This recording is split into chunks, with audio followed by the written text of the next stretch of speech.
It begins in 1861. I have just inherited the throne of the Netherlands. This video is purely for entertainment and does not infringe on copyrights or laws. The rights to the novel and image belong to the original author. We do not claim ownership. Don't like waiting and want to listen to this fanfic in full now? Subscribe to our Patreon, where you'll find the best fanfics. Chapter 351 The President and Congress clashed.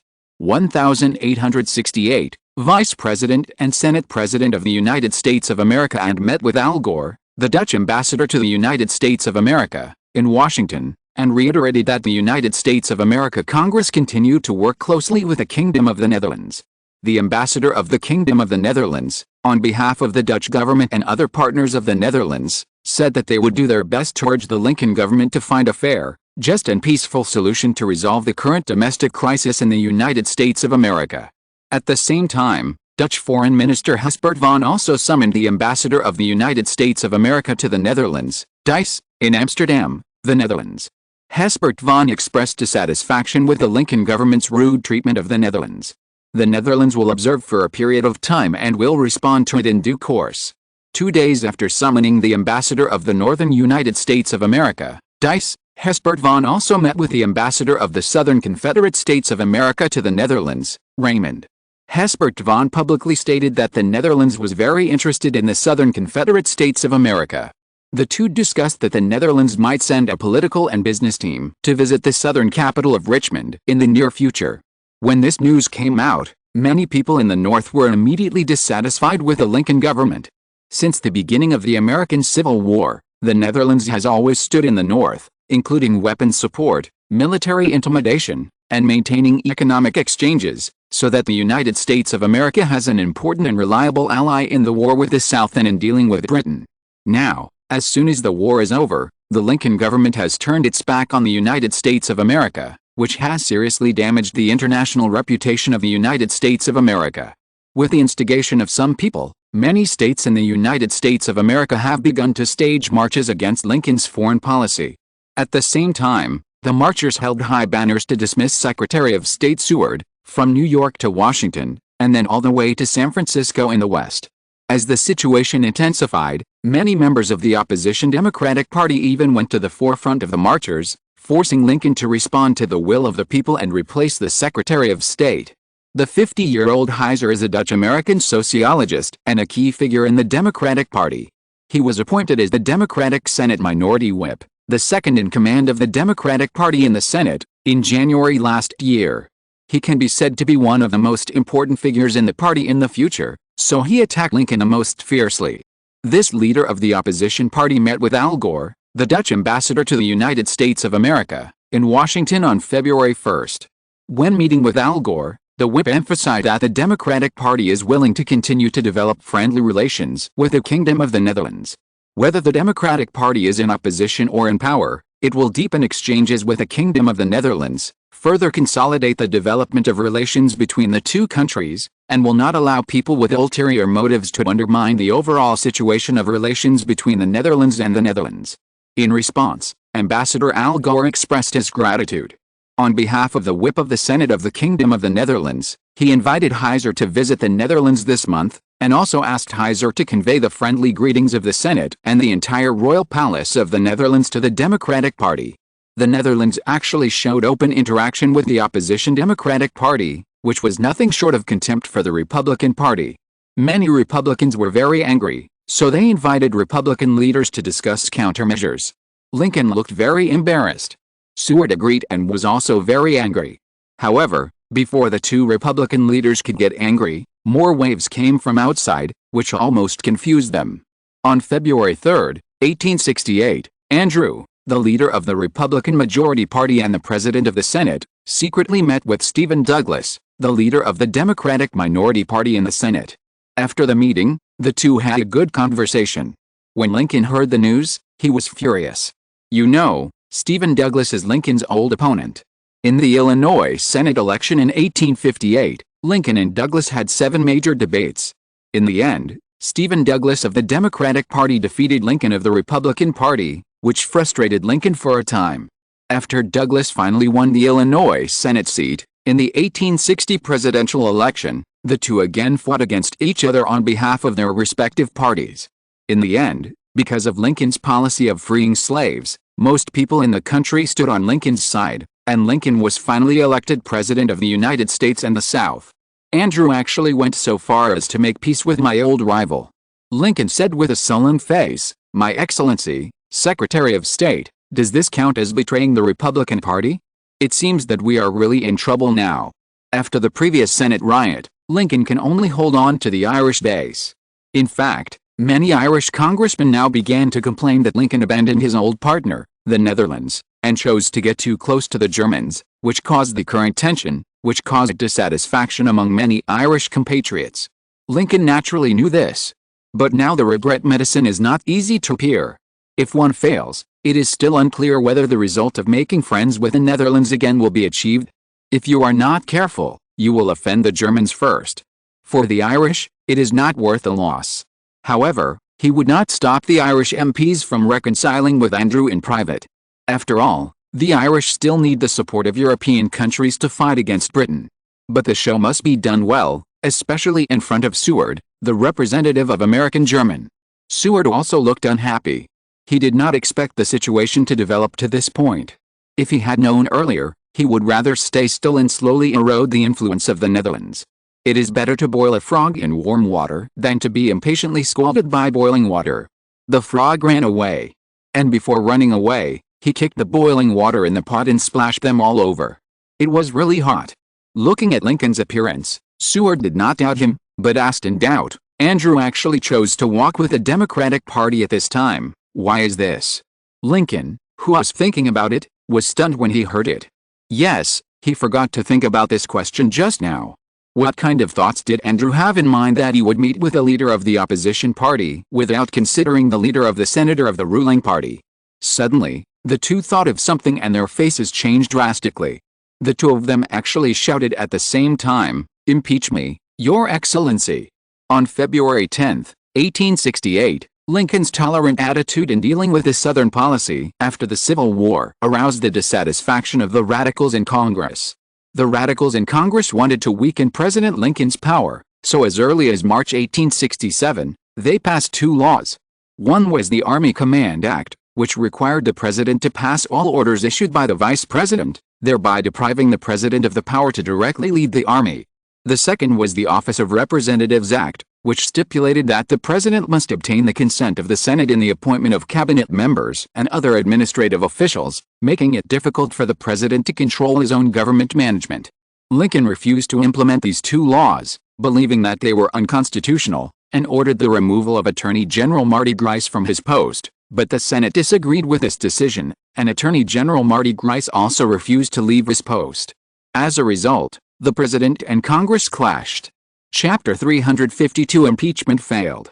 1868, when Lincoln refused to implement two bills of Congress, the National Party of the United States launched an impeachment against President Lincoln in the House of Representatives, and listed 11 charges against President Lincoln.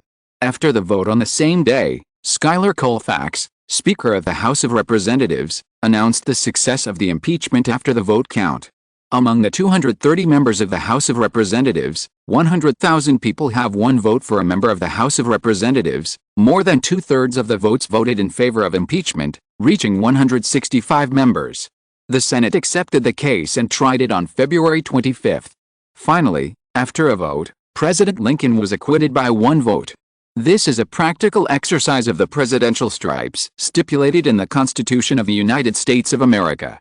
If the president is impeached, it is possible to greatly weaken the president's power and even destroy the presidential system of the United States of America. This case is of great significance. It is a practical example of the checks and balances between the three powers of the United States of America, and it is also a typical example of political conflicts resolved by legal procedures within the United States of America. Lincoln seemed to be defeated, but in the end, he managed to turn the tables by a single vote. Many people sighed, but there were also many happy people. In the Kingdom of Prussia, Berlin, Bismarck was restless these days, always feeling that something was going to happen, but he had no idea what was going on. Is it really because of my old age that my energy has declined recently? Bismarck couldn't help but smile bitterly, but when he thought of Prussia's current prosperity, He felt like an old horse still full of ambition. How can I be content if Prussia doesn't become an empire? And Napoleon III of the French Empire, although he seems to be in a glorious position, is just a grasshopper in autumn and can be manipulated by others. The mentality of Queen Victoria of the United Kingdom is somewhat difficult to understand, and the thoughts of a widow are even more difficult to guess. Bismarck then thought of Alexander II in the East. A fierce look flashed in his eyes, and he sneered, "The Russian Empire seems powerful, but it is actually weak. The eldest son has died of meningitis. The second son seems to be good, but he is as playboy as Alexander II. He has a bad reputation in St. Petersburg. However, his marriage to the Danish princess is a bit puzzling to me. What is Alexander II trying to express?" Bismarck never believed that everything would grow for no reason. He was a smart man, and smart people often think of things that others cannot think of, especially in Europe when politics is all over the sky. He didn't believe that Alexander II was just being emotional. It was just nonsense that his deceased son's fiancée won the hearts of his family with just a few letters. Bismarck even speculated that Alexander II was obsessed with the Baltic Sea and was greedy, intending to expand his rule over the Baltic Sea. No, we should test the emperor in St. Petersburg. If he really has this intention, Prussia must cut out Alexander II to prevent Prussia from being attacked from all sides. Bismarck thought of the legendary assassination. At present, only this could keep Prussia out of trouble. He even thought about it early on and used those who were dissatisfied with Alexander II's domestic reforms in the Russian Empire to cover it up. What worries me most, besides Britain, is actually the Netherlands in the West. Whenever Bismarck recalled the speed of the Netherlands' rise in the past 10 years, he couldn't help but feel shocked. The Netherlands has actually developed into the current European reserve power in just 10 years. Although it is still a long way from Prussia, it is only the population difference. But as the Netherlands develops, while European countries attack each other, the gap between the Netherlands and European countries will be a cycle of growth and decline. This is what Bismarck least wants to see. Originally, in his plan, the Netherlands would be a fertile land for the future king of Prussia to annex and expand his own strength. Although Prussia will not act rashly due to the French Empire, what if the French Empire is defeated? At that time, the Netherlands and Belgium will be Prussia's targets. Bismarck believes that if Prussia takes these two western Atlantic coastal countries, with a long coastline of its neighbors, the Kingdom of Prussia will no longer be trapped in the coastline of the Kingdom of Hanover in southern Denmark. At that time, Prussia will face the maritime empire Britain. At that time, Prussia can really compete with Britain. Therefore, Bismarck's positioning of the Netherlands was actually viewed as Prussia's future territory from the beginning, but the Netherlands is now rapidly developing into an economic and technological power. Even with the repeated transactions between Britain and the Netherlands is actually thriving in the Far East. There are more than 10 million Dutch people, and more than 6 million of them live in the Far East, with only more than 4 million in the mainland. If Prussia takes action now, I believe that if France, Britain and other countries do not intervene, it may take less than a month to take over the Netherlands. Bismarck couldn't help but sigh. However, the Netherlands has set up a cave in the Far East, and it seems that the Far East of the Netherlands is even stronger than the European mainland. If Prussia launches an attack on the Netherlands, relying on the Netherlands' gradually developed national strength in the Far East, which is not weaker than the mainland, Prussia will face a strong counterattack from the Netherlands in the future. At that time, it is still unclear whether Prussia can resist it. At least, except for Europe, in Africa and the Middle East, Prussia will never be the opponent of the Netherlands. Bismarck even suspected that Queen Victoria of England and Viscount Palmerston had traded Australia to the Netherlands. Did they see through the ambitions of him and William I and others, so they did it on purpose? But when he thought of Britain's stinginess, Bismarck finally rejected this idea. He frowned and sighed. The current situation of the United States of America, the combination of Germans and Irish, is full of difficulties. I didn't expect that the Dutch were so stable there. Even the Irish could not break the Dutch power in North America. I originally wanted to slowly erode the strength of the Netherlands, and finally, when it was almost unloaded, I would bring the Netherlands under the Prussian banner. It seems that I have to reconsider it, otherwise, there may be chaos. Now, I hope that there will be good news from Seward. At this time, the secretary walked in quickly and brought him good news. The United States of America failed to impeach Lincoln, and Seward continued to serve as Secretary of State. Bismarck took a deep breath and slowly breathed a sigh of relief. Bismarck sneered, "America is finally stable. The Dutch will face Lincoln's reckoning next. After hearing the news, William IV of the Dutch palace also sneered. In this world, there are always some people who think they have the victory within their grasp, but they don't know that victory or defeat can often be reversed in an instant. Bismarck, maybe you are relieved, but you don't know that this is just the beginning of your bad luck. Just wait and see. Chapter 353, The Netherlands and Prussia Fight Each Other. 1868, the first impeachment of a president in the history of the United States was passed by the House of Representatives. After the news came out, it immediately triggered a huge political tsunami. The rulers of the world looked at each other sideways. Latin America was panicked, Asia was puzzled, Africa was confused, and Europe was shocked. If Lincoln was chosen, what would the Congress of the United States do? Lincoln did not recognize it, and the civil strife would re-emerge? Or Lincoln recognized it, and Vice President Andrew succeeded smoothly? Or would the opposition Democratic Party take the opportunity to propose a new general election and let the United States enter the election period? Each of these results is different. If it is the former, then it is possible that the Congress of the United States will split again and become several countries, and the war that had just stopped will re-emerge. If it is the second, then the power will be transferred. In the ethnic power struggle in the United States, the Irish and Germans will lose, while the coalition forces composed of the Dutch, Swedish, Danish, Latin, Spanish, Italian, and even French and British will win the battle. These miscellaneous troops will drive out the Irish and Germans and seek their interests. If it is the third, then the future of the United States of America is hard to guess, and countries will need to make multiple preparations for the best and the worst. Therefore, the forces in the United States of America have shown their intentions, hoping to gain the greatest benefits from it. Among them, the Germans and the Dutch are the most obvious. Today, the Prussian ambassador to the United States met with the Swedish ambassador, hinting that the other party should support the German side. The Dutch ambassador to the United States will then meet with the British ambassador to the United States to express that the Netherlands supports Britain's interests in America. The Prussian ambassador to the United States then met with the French ambassador, suggesting that Prussia is willing to form a good partnership with France, but the Netherlands will meet with the French ambassador immediately afterwards, and the Netherlands will express its willingness to ease relations with the French Empire. Everyone can't help but secretly curse the shamelessness of the Netherlands. Some time ago, they shouted the most fiercely to punish the French Empire. Now, for their own interests, they actually choose to let go of France at this time, and it is a public statement. When many people showed contempt after knowing this, Bismarck's face was unprecedentedly solemn. Sure enough, soon after Napoleon III said that the Netherlands was a good neighbor of France, the French expressed their willingness to cooperate with the Dutch in North America. The Germans were naturally unwilling, so they planned to seek cooperation from the Italians, but what was surprising was that the Kingdom of Italy actually announced that it would conduct a joint naval exercise with the Netherlands in the Red Sea at the end of February 1868. After that, the two sides would also stop off the coast of Kenya, where a half-month exercise would also begin in March. After this news came out from Milan, Europe was shocked. When did the Netherlands become so close to Italy? Later, it was reported that it was King William II of the Kingdom of Greece who played a role in the process, and Emmanuel II and William IV reached an agreement on a joint cruise in the Indian Ocean. Even after the two countries publicly recognized it, they also said that the two countries had signed a common strategic agreement in the Americas, indicating that the two countries would conduct strategic cooperation in the Americas to safeguard the interests of each other.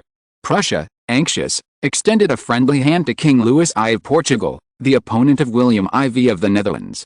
Bismarck wanted to use this to balance the Netherlands. But what puzzled him was that King Louis I of Portugal chose not to help either side. Obviously, Portugal was unwilling to get involved in North America. Of course, no one knew how much Louis I's father-in-law, King Emmanuel II, contributed.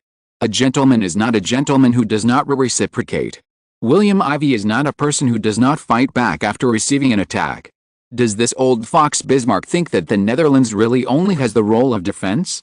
In this case, the Netherlands will come a little harder. On February 16, 1868, the Dutch royal family announced that William IV formally invited Franz Joseph I of Austria-Hungary to visit Amsterdam, and the latter had accepted the invitation. The Dutch Ministry of Foreign Affairs stated in the manuscript that the two countries will hold intergovernmental consultations after the meeting, covering economics, finance, investment, arms trade and military exchanges, covering almost all areas of communication. As soon as this list came out, Europe immediately understood that the Netherlands was stabbing Prussia with a sword, and everyone was looking forward to Prussia's response. Even Queen Victoria and Prime Minister Disraeli of the United Kingdom, as well as Prime Minister Olivier Napoleon III of the French Empire, seemed full of expectations. Queen Victoria said with great interest, "How will William I and Bismarck respond to the Dutch provocation?" Prime Minister Disraeli, "It will be very exciting, but we in Britain need to pay attention to the possibility of spillover effects affecting Britain." Napoleon III looked north and seemed to see that the battle between Prussia and the Netherlands had already begun. He smiled and said, "How strong is Prussia? The Netherlands may help us weigh it." Prime Minister Olivier, "That's true, but I don't know if Prussia dares to take the cards issued by the Netherlands. If not, the show will end before it starts. If it is strong enough, then our French Empire will use the Netherlands as a mirror to see whether Prussia is an angel or a devil." The fight between Prussia and the Netherlands set the pace for the whole of Europe. Everyone was very curious about Prussia's reaction. How would Bismarck and William I's Prussia deal with the Austro-Hungarian Empire, the old rival of the Netherlands that was close to Prussia? Would they choose to turn a blind eye? On February 18, 1868, the Kingdom of Prussia announced a deal with the Ottoman Empire. Prussia would provide the Ottoman Empire with more than 20,000 Prussian active firearms and 20 artillery pieces. The Ottoman Empire would allow Prussian warships to temporarily dock at Ottoman ports. Europe was stunned, but then it was happy. You, the Netherlands, colluded with our rival, the Austro-Hungarian Empire. It was simple. I reached a deal with the Austro-Hungarian Empire, the rival of the Ottoman Empire. That was an alliance. It made the Austro-Hungarian Empire sick and made other countries more cautious when leaning towards the Netherlands. Bismarck is indeed Bismarck. He deserves to be called the iron-blooded Prime Minister of the German Empire. However, the best is yet to come. On February 21, 1868, the Dutch envoy met with the envoy of the Persian Empire, Iran, in the UAE, a Dutch overseas territory. The two countries expressed that they would cooperate in the Persian Gulf and the Arabian Gulf in the future. As soon as this news came out, it shocked the world. The Persian Empire. That hermit country. The Netherlands had quietly contacted the Persian Empire. Now, Queen Victoria and Prime Minister Disraeli of the British Empire, who had been watching the show, could not help but send special envoys to Amsterdam to ask William IV of the Netherlands and the Dutch government about the situation. Why was Britain so anxious? The answer is that the eastern part of the Persian Empire is the largest overseas colony of the British Empire, and also the most fertile overseas colony, India. How could this reassure the two British rulers? After the visit of the British envoy, everyone felt that Britain was standing on the side of the Netherlands, which made people understand that the Netherlands seemed to have the upper hands in this round. Chapter 354. Actually, I cast that crucial vote. Last time, we talked about the PK between the Netherlands and Prussia. The Netherlands tried to win over the Austro-Hungarian Empire, while Prussia tried to win over the Ottoman Empire. The Netherlands also announced its relationship with the Persian Empire, which shocked the world. Britain, the ruler of the Indian subcontinent east of the Persian Empire, chose to stand on the side of the Netherlands for its own interests, and Prussia was temporarily at a disadvantage. So people couldn't help but be curious about whether Prussia would continue to deal with the Netherlands. However, it was disappointing that Bismarck and William I seemed to have chosen to retreat and did not fight back again.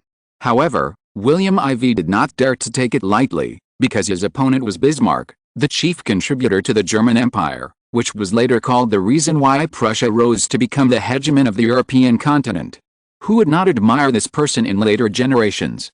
However, William IV did not expect that Bismarck did not fight back against the Netherlands until February 25, 1868, the day when the Senate impeached Lincoln. On February 25, 1868, the Senate of the United States officially opened the case of impeaching President Lincoln.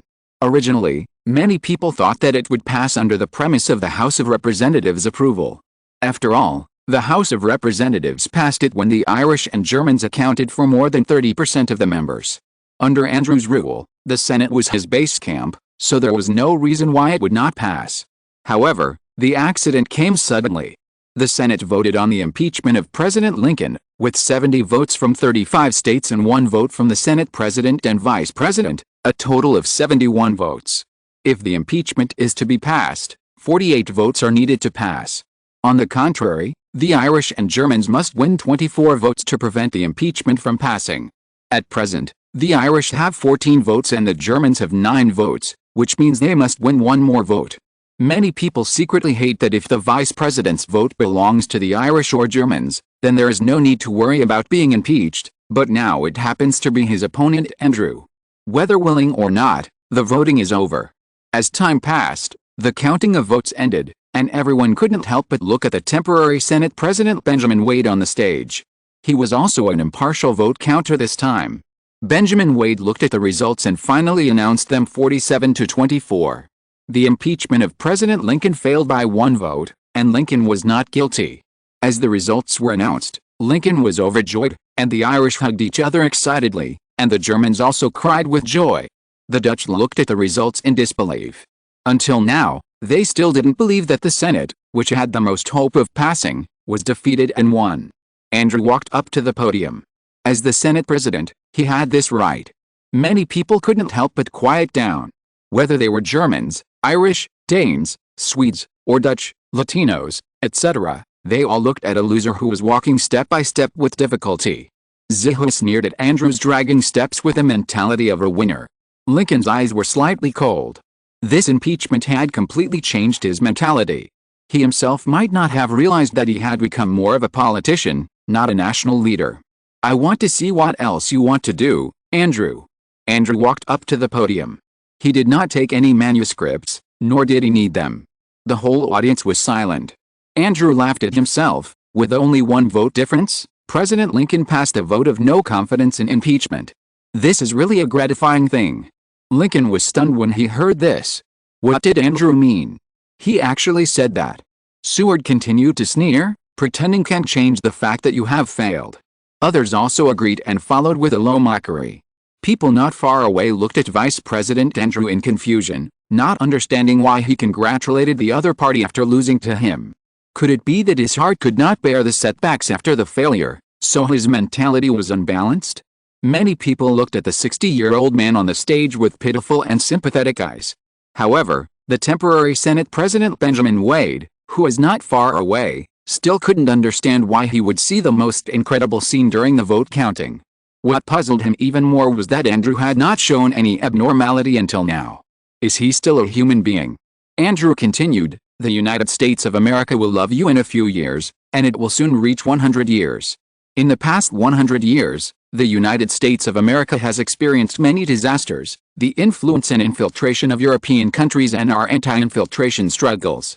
After I was born in 1808, I listened to the older generation talk about the hardships of the establishment of the country, the hardships of the development of the country, and the hardships of the growth and transformation of the country. Although all the people in the Senate, including Lincoln and Seward, were full of doubts, it seemed that the scenes of the establishment and struggle history of the United States of America mentioned by Andrew appeared in front of them. Including Lincoln and Seward, they were all proud of the United States of America. Andrew, but the difficulties faced by the country are always endless. Britain launched 2 wars before, intending to occupy our great country, but ultimately failed. After that, it chose to hide and look for proxy wars in the country. Yes, it is the 13 southern states. The agricultural plantations there supply more agricultural products to Britain than to us in the north. They have closer exchanges than the north and the south. My colleagues and compatriots, Britain used this method to disintegrate the emotions of our north and the south from within, deliberately promoted the policy of emancipating slaves, and made the contradictions between the North and the South enter a fierce period, which eventually led to tragedy. Our great American Civil War between the North and the South lasted for 7 years, and the population was injured in 7 years. More than 1 million people were killed. The growth of the country, which was originally the best in Europe, quickly became a snail's pace. International trade shrank sharply, employment was bleak, and the country's diplomacy was only limited to a few countries. As the items were listed one by one, President Lincoln and Secretary of State Seward looked embarrassed. It seemed that Andrew was whipping them. Wasn't this saying to their faces that the Lincoln cabinet government was terrible at governing? Andrew continued, "I am speaking ill of the cabinet government, but I am not doing it as the vice president or the Senate president, but as an ordinary citizen. I have raised my doubts. I believe that our generous President Lincoln and Secretary of State Seward should not have any objections to this." Everyone looked at the first row. Lincoln shrugged and smiled helplessly, while Seward was expressionless. Neither of them refuted Andrew. It seems that victory makes people forget everything. Andrew looked at this scene and sneered in his heart, but his expression continued to be serious. "In fact, I just voted for President Lincoln, because this is a vote of confidence." With only one vote short of success, the opposition and ruling parties of various countries were shocked. You know, this can be the highest ruler of a country, the person who controls the highest power of the United States of America, and he was just a little bit away from being driven out of office. The shock caused by this is more shocking than the overthrow of a king of a country, because this happened in the peace of the country. Chapter 355, Conversation between British royal family mother and daughter. The failure of the United States of America to impeach the Lincoln government shocked everyone. The victory of the Irish and Germans represented the failure of the Senate and House of Representatives, led by the Netherlands, to encircle President Lincoln. This made the world look at the Netherlands with a little curiosity. As the backer behind the Dutch, it was obviously a failure for the Netherlands this time. With such a result, the Netherlands will face a difficult situation when it is about to face a Lincoln government that has been tested and is ready to be tougher on the Netherlands. On February 27, 1868, Mexican Foreign Minister Sebastián Tejeda visited the Kingdom of Prussia and handed over a letter written by Mexican President Benito Juárez to Prime Minister Bismarck and William I. On the second day, Prime Minister Bismarck met with Sebastián Tejeda. A spokesman for the Kingdom of Prussia's Ministry of Foreign Affairs said that Prime Minister Bismarck emphasized during the meeting that Prussia fully supports the German-American people who may be treated unfairly, and vowed to continue to provide support for those who lead the Germans and even other ethnic minorities in the American Federation to move towards democracy and gain greater autonomy in a peaceful manner. The Prussian Prime Minister also emphasized during the meeting that Prussia was dissatisfied with Mexico's execution of Maximilian last year, and asked Mexico to clarify the reasons for the decision, and emphasized that Prussia opposed similar treatment of royal family members by countries, organizations and individuals in the world. Prime Minister Bismarck also said that Prussia cherishes its relationship with the Mexican people, and at the same time requires Mexico to accept European values, so that Europe will accept Mexico's integration into the international community. The Mexican Foreign Minister Sebastián Tejeda proposed to strengthen the relationship between Mexico and the Kingdom of Prussia, and welcomed the role of the Kingdom of Prussia in the Americas. On behalf of the Mexican president, he invited Prime Minister Bismarck and William I to visit Mexico City at an appropriate time. Prussia invited the Mexican Foreign Minister to visit Berlin, and the time chosen was after the impeachment of the United States of America. With this invitation, many people understood that the Mexican senators helped the Germans and Lincoln in the North American senator vote. However, the current situation shows that the Netherlands has fallen behind. After all, Lincoln won in America, and now Mexico in the South has also chosen to get closer to Prussia. Just when everyone was worried about the Netherlands, they found that the Netherlands seemed unmoved. Faced with such a situation, William IV chose to be interviewed by the most influential British newspaper, the Financial Times, on March 5, 1868. He said nonchalantly, "The reason why the Netherlands can rise so quickly in Europe is not because we are fussy about the gains and losses of a city or a pond, but because of our continuous long-term plans. The United States of America is our ally. Although the current cabinet government does not seem to be very friendly to the Netherlands, we have a lot of friendly foundations in the United States of America. We are not worried about the anti-Dutch trend in the country. What's more, we have good connections not only within the emerging Republican Party, but also on the Democratic side. So I feel assured about the mature relationship between the two countries." When asked whether the Netherlands would be dissatisfied with the visit of the Mexican foreign minister to Berlin in the face of Prussia's upper hand, William IV affirmed, "Of course there will be. I am just dissatisfied with the Prussian royal palace for allowing a government that killed a king to visit Berlin, the political center of Prussia. I think Vienna in the Austro-Hungarian Empire must be very dissatisfied now." When William IV was asked how the Netherlands would deal with the offensive actions taken by Bismarck of Prussia against the Netherlands, how should it respond? William IV said, "The Netherlands has sufficient ammunition to meet all the provocations of opponents.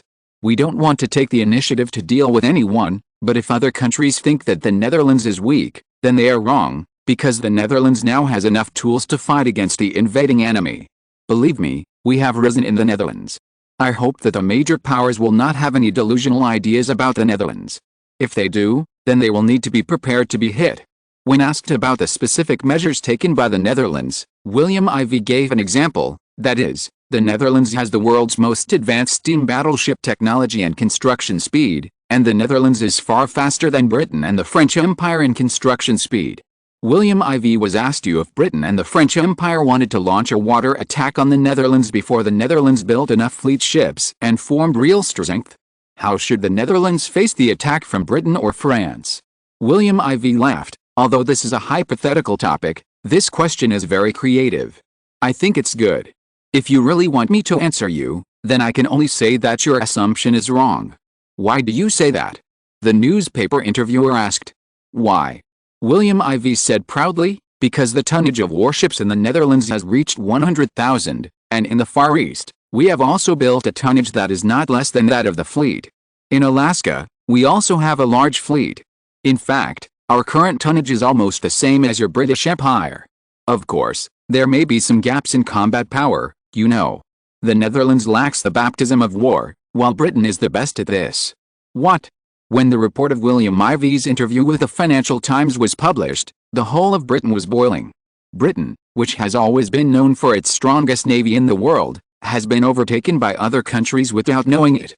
And it is not the French Empire that has always been on guard against, nor the Kingdom of Prussia that has been so arrogant in Europe recently, nor the Tsarist Russian Empire with its dual policy in Europe and Asia, but the Kingdom of the Netherlands, which is close at hand and has a population of only 1/3 of that of Britain.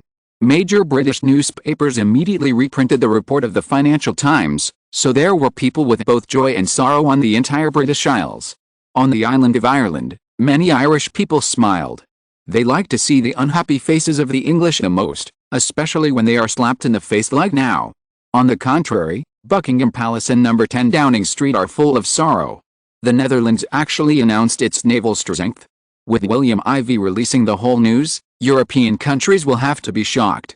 Queen Victoria asked her fourth daughter and informal secretary Princess Louise, "My daughter Louise, what do you think is the ulterior motive of the Netherlands to announce it at this time?" Princess Louise was stunned. She did not expect Queen Victoria to ask her a question suddenly, but she reacted quickly. "I think this is a way for William Ivey to take advantage of the situation." Chapter 356 Nordic Alliance. Take advantage of the situation.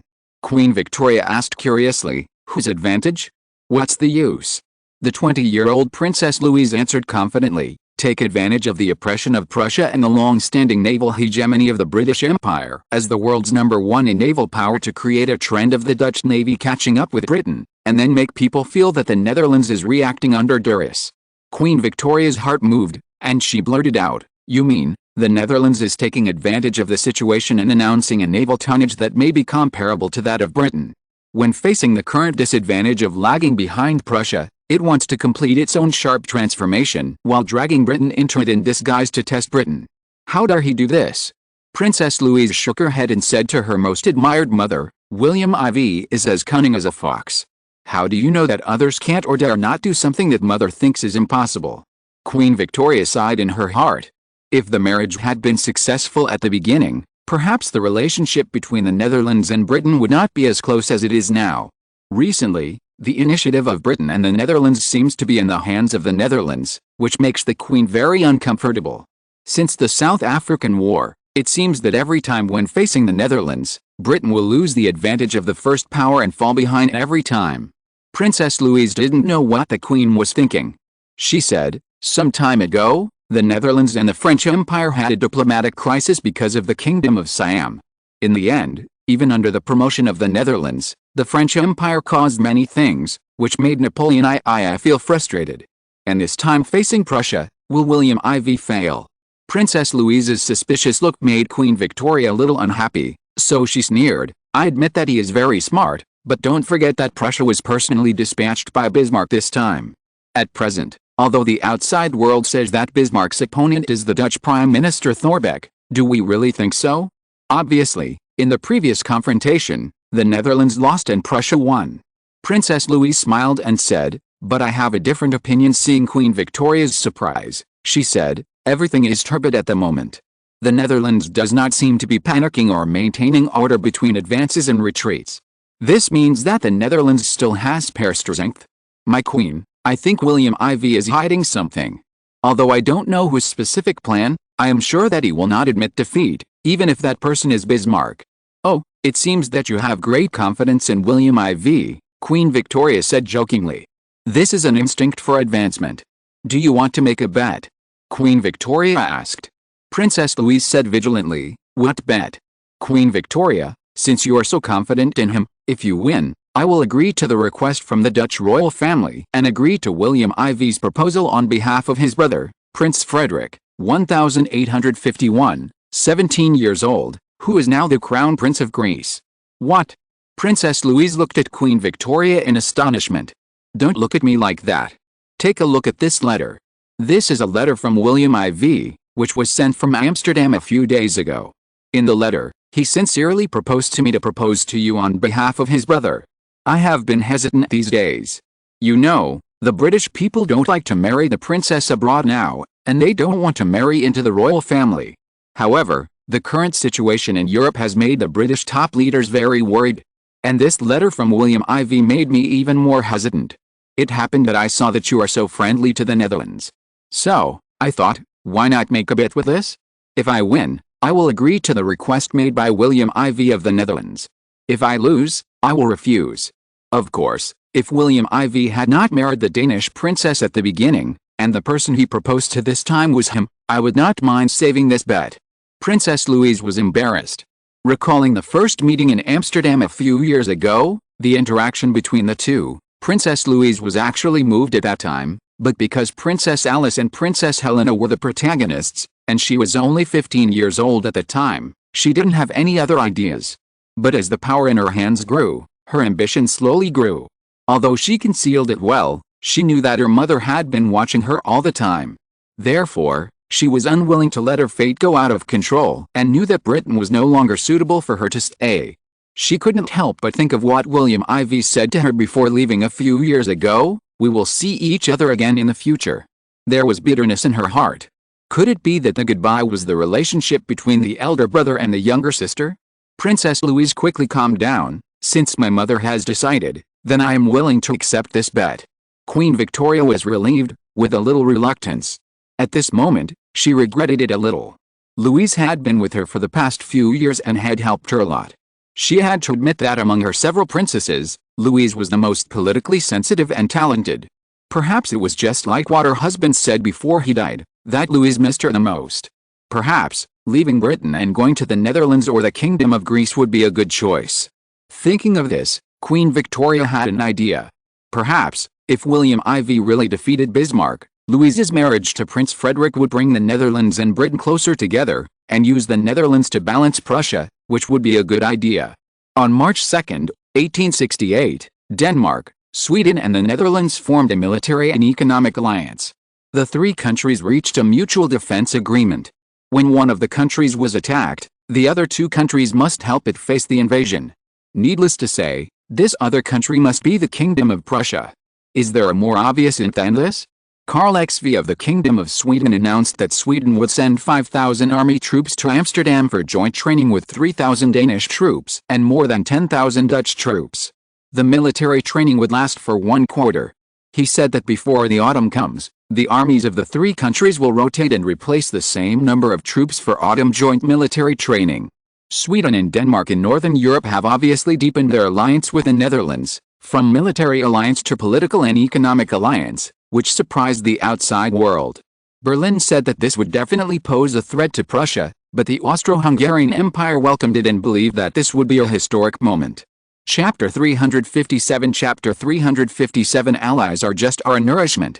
1868, Prussia expressed dissatisfaction. In response, Danish King Christian IX made a clear statement the next day to support the Danish royal palace to join the Nordic alliance.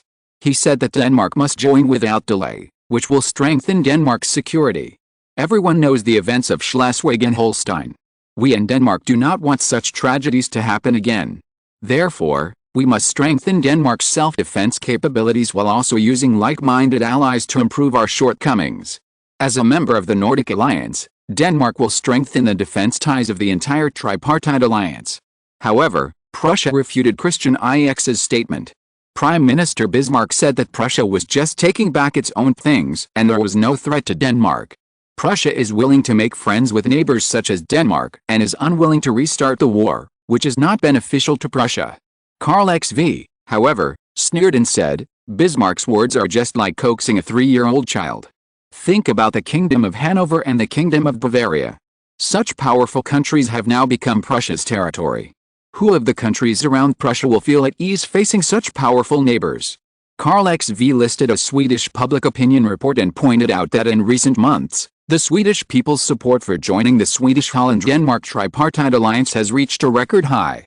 According to the latest opinion poll of the country's most influential domestic post, 76% of Swedes support strengthening the three countries' ties, and only 12% oppose it. Especially before the Prussian-Danish War and the Prussian-Austrian War, the support rate of the Swedes for strengthening the alliance with Denmark and the Netherlands has been around 25% for many years. Swedish newspapers quoted Swedish government sources as saying that Sweden has not only just chosen to strengthen the tripartite alliance with the Netherlands and Denmark, but Sweden will also prepare to sign a global comprehensive strategic partnership with the Netherlands and Denmark. The three countries will implement joint actions around the world and advance and retreat together. According to Dutch diplomats, once Sweden and Denmark sign a comprehensive partnership treaty with the Netherlands, the three countries will automatically become a de facto joint military action coordination entity.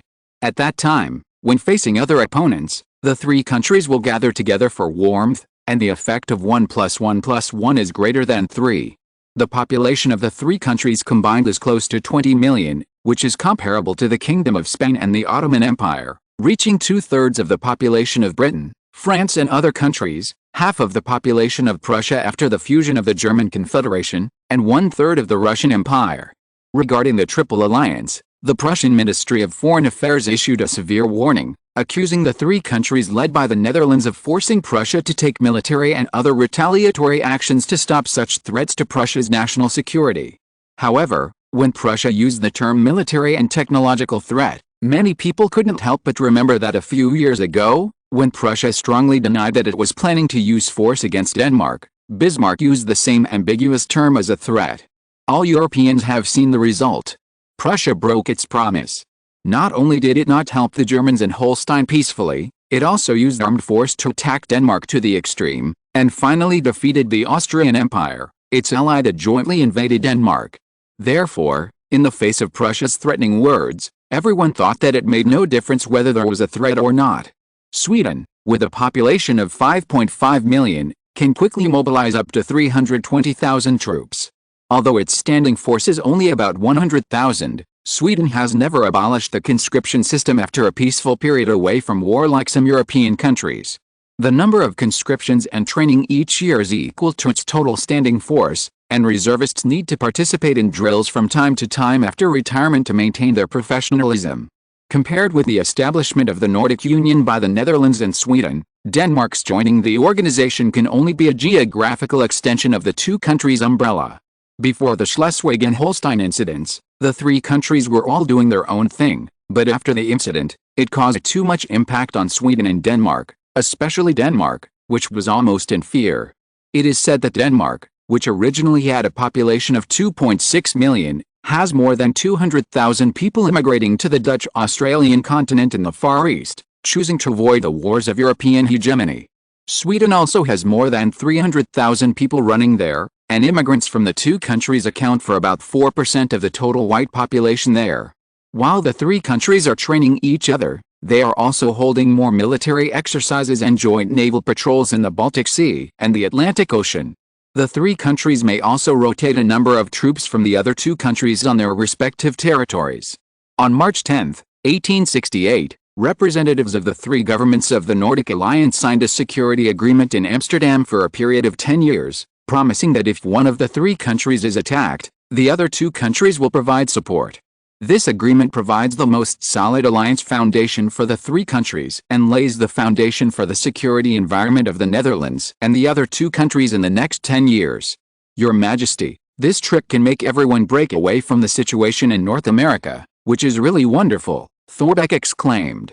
He knew William IV's intention, so he was very impressed by it. Hespot von nodded in agreement. William IV smiled and said, "The establishment of the Nordic Alliance is a practical need of the three countries. The alliance of the three countries will be very important to the future of the Netherlands. I plan to use the three countries as the core countries. When the time comes, I will absorb other countries to join, even Britain, etc. Of course, by then, the Netherlands will no longer be weak. Although the establishment of the alliance of the three countries will cause a huge psychological impact on Prussia, it is the result of the three countries joining the Nordic countries since the end of the Napoleonic Wars in 1815. There is no big country in Northern Europe. The result of the three countries joining can only be passively huddling together for warmth and mutual protection." William IV thought of his previous life. Several Nordic countries also faced the threat of big countries, but the threat was only the Great Mao country, and the one who supported them was North Korea. In the high-tech level related to national defense in Nordic Sweden and Finland, for example, in 5G technology, in addition to Huawei in the motherland, the two giants are Sweden's Ericsson and Finland's Nokia, which will help North Korea's long-term plan for the military application of the Internet of Things in the future. Now Sweden and Denmark are more important to the Netherlands, and William IV pays more attention to the talents in their population. This is also what the Netherlands lacks. As long as the Netherlands can win over these two countries, the problem of population shortage will be greatly alleviated. In fact, William IV speculated that if someone else traveled through time, he might have chosen to migrate to Australia a long time ago. It was too dangerous in Europe. But there is a saying that wealth is sought in danger. He stayed here to equip himself to take advantage of the next 34 years of peace to plunder resources from European countries. The population of Northern Europe will not pose a threat to the Netherlands. They share the same language and culture, and even their personalities are taciturn and meticulous. Europe's future economic development is rapid, and technological progress is dazzling. Top talents are emerging. How can William IV escape at this most favorable time? He thought to himself, how can I be willing to come to this world if I don't suck the blood of the United Kingdom of Sweden and Norway and the Kingdom of Denmark to strengthen the Netherlands? Although small countries such as Hanover and Prussia were annexed, the people were not united internally. Bismarck formally used the victory over Denmark and the Austrian Empire to suppress them, and then used the defeat of the French Empire to subdue their resistance, and finally unified the German Empire. I am here for you in this life. Now that the contest has begun, your careful calculations, Bismarck, will be ambushed by me. I will also make France and Prussia lose their skin twice if they are not dead. As for Britain, I will slowly settle accounts with it later. If you're listening to this novel on a channel other than Fanfic World, it means they downloaded and uploaded it without effort. We cordially invite you to visit our channel, Mundo Fanfic Novelis. There you'll find the original version of this story, and you can explore many other novels of various genres. We're waiting for you to immerse yourself in a world of incredible novels. Chapter 358 Bismarck. The two countries joining the alliance gave Prussia an excuse. While all kinds of calculations were being made around the world, and the Netherlands and Prussia were competing with each other in Europe, many people did not expect that the two countries would continue their soft confrontation and that a more grand war was brewing. On March 12, 1868, the interaction between Mexico and Prussia seemed to have suddenly brought a diplomatic war to America. On that day, at the recommendation of the Netherlands, Sweden and Denmark formally applied to become members of the South American Confederation. In this regard, King Carl XVI of Sweden explained to the European Times, "We are very interested in South America south of the Atlantic Ocean. We are willing to expand our exchanges there. If the application is approved, we will be able to develop more exchanges with South America. At the same time, Sweden's current food shortage will be alleviated. Sweden's experience in developing minerals will also become a partner of South American countries in industrial mining. This is very important for Sweden. I look forward to Sweden becoming a member of the UNISER family." According to the Copenhagen Daily, King Christian IX of Denmark was also very excited and said, "Denmark is a maritime country, so the Atlantic and Pacific Oceans are full of Danish footprints. This should, no, it is something Denmark must do in the future. Therefore, like His Majesty Carl XVI, I am very excited about becoming a member of the UNISER." On March 13, local time in Latin America, Argentina, Venezuela, Colombia, and Ecuador in South America issued a joint statement that if the Nordic alliance of the Netherlands, Sweden and Denmark is attacked, then the four countries will do their best to provide assistance. On March 14, Peru on the east coast of the Pacific Ocean also announced that it would join the ranks of the above four South American countries. Peruvian President Prado said on the same day, "I condemn any action that threatens the three Nordic countries as illegal and unacceptable. We in Peru have close relations with the Netherlands and other three countries. I officially announce that Peru has submitted a membership application to the headquarters of the South American Union in Dutch Guiana.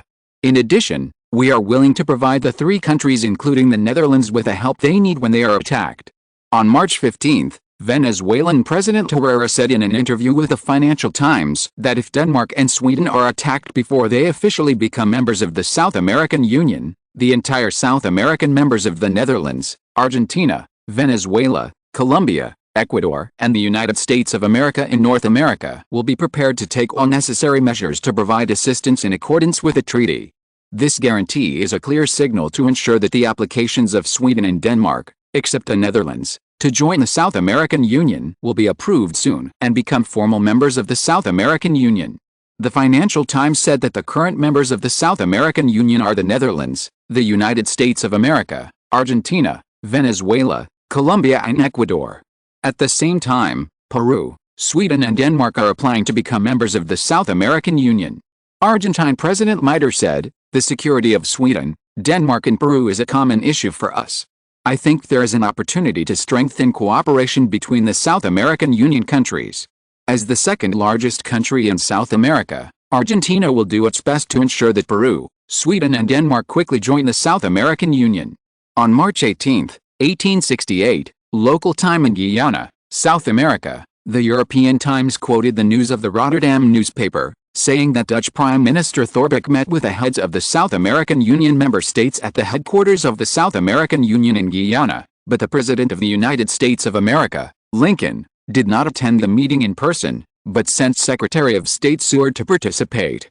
This made all countries very dissatisfied, and even Venezuelan President Herrera directly criticized that the United States of America was not a member of South America at all, so it was reasonable for President Lincoln not to come to Guyana. This sarcastic tone can be heard by anyone. Although Seward was dissatisfied with being challenged, he still swallowed his anger. After all, Lincoln had made it clear before he came that this meeting would be an opportunity for them to test the South American alliance's choice of sides in the internal struggle of the United States. President Lincoln sent Seward to investigate the attitudes of various countries towards them. Therefore, Seward chose to be very low-key. Although various countries were very curious about why the Secretary of State of the United States chose not to refute, they did not focus their energy on him. On the same day, Karl XV of Sweden and Christian IX of Denmark both formally signed the application for the agreement. Karl XV also stated that Sweden would submit an application for joining the alliance together with Denmark. Many people expected that Sweden and Denmark would become members of the South American Alliance and become members of the organization together with Peru, which applied earlier. The Dutch Guinea in South America was in a great uproar, attracting the attention of the world. The governments of major powers such as Britain, France, Tsarist Russia, Austria-Hungary, and the Ottoman Empire expressed great concern about the future direction of the organization, and the governments of various countries would make adjustments to it. In this regard, the Ministry of Foreign Affairs of the Kingdom of Prussia, as a member of the South American Alliance, believes that Sweden and Denmark joining the South American Alliance is not on the interests of the people of the two countries. Prussia claims that joining the South American Alliance will only make Sweden and Denmark gradually lose their sovereignty in making foreign policy decisions, and will damage the security situation of Prussia's neighboring Northern Europe and even the whole of Europe. As a country in Central Europe, Western Europe and the Baltic Sea, if Prussia feels threatened, Prussia will be forced to take economic, military and other measures to deal with the threats currently occurring and forming in Guyana, South America. However, Prussia's opposition seems to be drowned out by the voices of many countries in the world. The three Nordic countries have become members of the South American Alliance at the same time, and their influence has spread to the whole of Europe and even larger places. On March 20th, the British government expressed support for some unknown reason. This was answered by Prime Minister Disraeli himself, which surprised many people. Britain's recent frequent speeches are full of contradictions and are confusing. Sometimes anti-Dutch and sometimes pro-Dutch. Many people, including Bismarck, secretly cursed that it is worthy of being Europe's offshore balancer. However, Bismarck responded to this in an interview with the European Times on the 21st, saying that Sweden and Denmark's application to join the South American alliance under the pressure and solicitation of the Netherlands was an excuse for the Kingdom of Prussia to take relevant free actions. According to the European Times, Bismarck talked about the topic of Sweden and Denmark's application to join the South American alliance in the interview. If what Sweden and Denmark are doing under the solicitation and pressure of the Netherlands is not what the people of the two countries really want to do, but what the royal families and political forces of the two countries want to do, I would like to say that this is giving the Kingdom of Prussia the freedom to take action, Bismarck said. These two countries have pursued a neutral policy of not joining the military alliance for decades since 1815. Now the solicitation and pressure of the Netherlands have forced them to change their strategic direction and route, which is giving us the freedom to take action. However, Prime Minister Bismarck did not mention whether the Kingdom of Prussia would take military or economic actions to sanction Sweden, Denmark, or even the Netherlands, and he did not mention what kind of actions might be taken. Chapter 359, The Powerful Dutch Ambassador. The situation in Europe has greatly shaken European countries as Prussia and the Netherlands have become hostile, causing Denmark and Sweden to be dragged into the vortex. St. Petersburg, Russian Empire. The governments of Denmark and Sweden have decided to apply to the South American Union, but both countries have recently seen people's opposition to joining the South American Union. What do you think of the European situation with Sweden and Denmark joining the Union? Today, Prime Minister of the Russian Empire Gorchakov met with Calvin Collin, the Dutch ambassador to the Russian Empire, who had asked to see him a day ago, and asked as soon as they met. It is said that Prussia is very angry. After answering lightly, Calvin Collin's eyes flashed, and he looked at the Prime Minister of the Russian Empire with a smile, and asked, "What impact do you think this will have on the Russian Empire?" Gorchakov thought to himself, from the beginning to now, this guy has remained calm in the face of praise or criticism, which is rare. It is said that the Netherlands has many diplomatic talents. Judging from the previous rumors, this Calvin Collin is not bad. Gorchakov said, his expression unchanged, the Russian Empire does not mind Sweden and Denmark increasing their influence overseas at present. On the contrary, I think it would be more beneficial for the Russian Empire if these two countries increased their overseas expansion and brought about their hostility with Prussia. The ambassador should know that the countries in the western part of the Baltic Sea are still too friendly, which is not conducive to the strategy of the Russian Empire. Calvin Collin's eyelids jumped. Although his expression remained unchanged, his heart was shocked. He looked at Gorchakov with a look in his eyes. As expected, he is the most discerning leader in the diplomatic world of the Russian Empire. He has been the helmsman of the Russian Empire's diplomacy since 1856, and his vision is unique. I thought to myself, I finally understand why the instructions from Amsterdam require him to meet Prime Minister Gorchakov instead of Alexander II this time. Obviously, Alexander II, who has always been anti-Prussian, is the best partner for the Netherlands at present. Thinking of this, Calvin Collin smiled and said, "It's the same for us in the Netherlands. The Baltic Sea is a sea of peace and monopoly is not allowed. The Netherlands has close exchanges with the Baltic countries, so we hope that the Baltic Sea will always maintain a certain degree of balance. Not only the Netherlands, but also the United Kingdom and other countries should think so. I even think that the talented diplomatic strategists of Tsarist Russia will have this idea. That's why I asked to see the Prime Minister this time." "Oh," Gorchakov smiled without comment, "although it sounds pleasant, I still can't figure out the purpose of your visit to me. Please let me know the following." Calvin Collin said, "Well, it seems that I really forgot. As the Prime Minister said just now, I think the deterioration of Prussia's surrounding environment may be better for neighboring countries. After all, Prussia's war potential is too great." Seeing Gorchakov's face change slightly, Calvin Collin understood that the other party was moved and obviously agreed with his point of view. So he took advantage of the victory and said, "Originally, the German Confederation was a concern for all countries, including the Netherlands. At that time, many people were fortunate that Austria had Prussia to restrain it.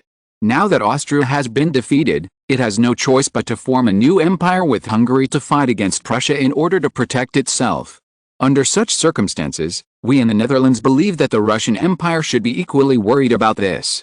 After all, a wolf that has just grown up and defeated a small prey for the first time will, after the food is digested, the stronger prey next to it will also become the food it desires. For this reason, this is why the Netherlands, Sweden, and Denmark formed the Nordic alliance. Gardrakov looked at Calvin Klein with sarcasm. Although the ambassador's statement sounds nice, it cannot eliminate the threat posed by the Russian Empire to the Nordic alliance. After all, Mr. Ambassador knows that we and Sweden were fighting for the Nordic hegemony in the 17th and 18th centuries and the first decade of this century. But didn't the Russian Empire defeat Sweden? Calvin Klein said, I don't think that the Russian Empire is still afraid of Sweden's counterattack across the Baltic Sea after annexing Finland for more than 50 years. If this is the case, then I have doubts about whether the Russian Empire has been able to maintain the highest honor of the empire for so long and whether it deserves it. You stared at Calvin Klein for a long time, sighing at the other party's boldness and difficulty. Gardrakov finally shrugged and said seriously, even if the Russian Empire is not afraid of Sweden's counterattack, why should we interfere in the feud between your three countries and Prussia for no reason? There is no gain without pain. Although we are a little worried about Prussia, I don't think Prussia is a threat to us at this stage. But it is important to take precautions before it happens. The Prime Minister should understand that when Prussia really grows up, the price the Russian Empire will pay to defeat the other side will be much more expensive than it is now. Gardrakov squinted and pointed out, but the Netherlands is more dangerous than the threat faced by Tsarist Russia. That's right, but the Prime Minister should know that the Netherlands has built a huge new home in the Australian continent and the Dutch East Indies between the Pacific Ocean and the Indian Ocean in the Far East. Calvin Klein said proudly, we can withstand the first blow in Europe because we can rise again in the Far East. Gardrakov's face did not change slightly this time, but changed violently. He couldn't help but think, the Netherlands can face the attack of Prussia, and finally can't resist, and can flee to the Far East. As the world's top 3 navy, the Dutch Navy has this strength after all. As the Dutch ambassador said, the current population ratio of the Netherlands and the Far East Dutch is 4 to 6, and this will change faster in the future. In the end, the Netherlands will become just an ordinary European stronghold of the Netherlands, and the Far East will be the base camp. Calvin Klein took the opportunity to continue, facing such a hollowed-out Netherlands, Prussia will not regard it as a threat. On the contrary, other countries such as France, Austria-Hungary, the Russian Empire and Britain are the thorns in Prussia's eyes. If Prussia attacks in the west, it may face attacks from various countries in the north, southwest and southwest. However, if it attacks in the west, although it is impossible, no one can say for sure. After all, the British Navy is there. Prussia saw that Napoleon's strength in dominating Western Europe was still defeated by the British Navy. What's more, Prussia's navy is far inferior to France during the reign of Napoleon. Therefore, for Prussia with a strong army, I think it is the right solution to make up for its shortcomings with its strengths, rather than continuing the old path of failure of its predecessors. Prime Minister, if you were Prime Minister Bismarck, would you agree with me? Awesome. Gardrakov looked at Calvin Klein in surprise. He really couldn't imagine that the guy in front of him had such insights. The most eye-catching thing was that Calvin finally asked him to play Bismarck and think about the problem.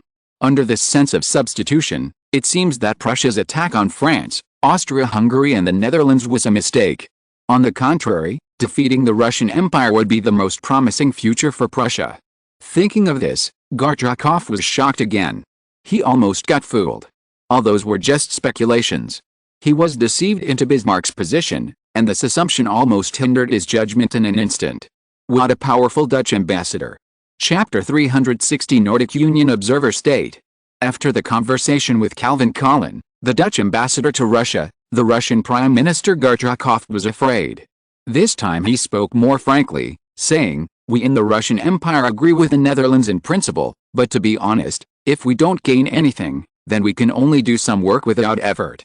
Finally let go. Calvin Klein was secretly happy, and finally the task was about to be accomplished.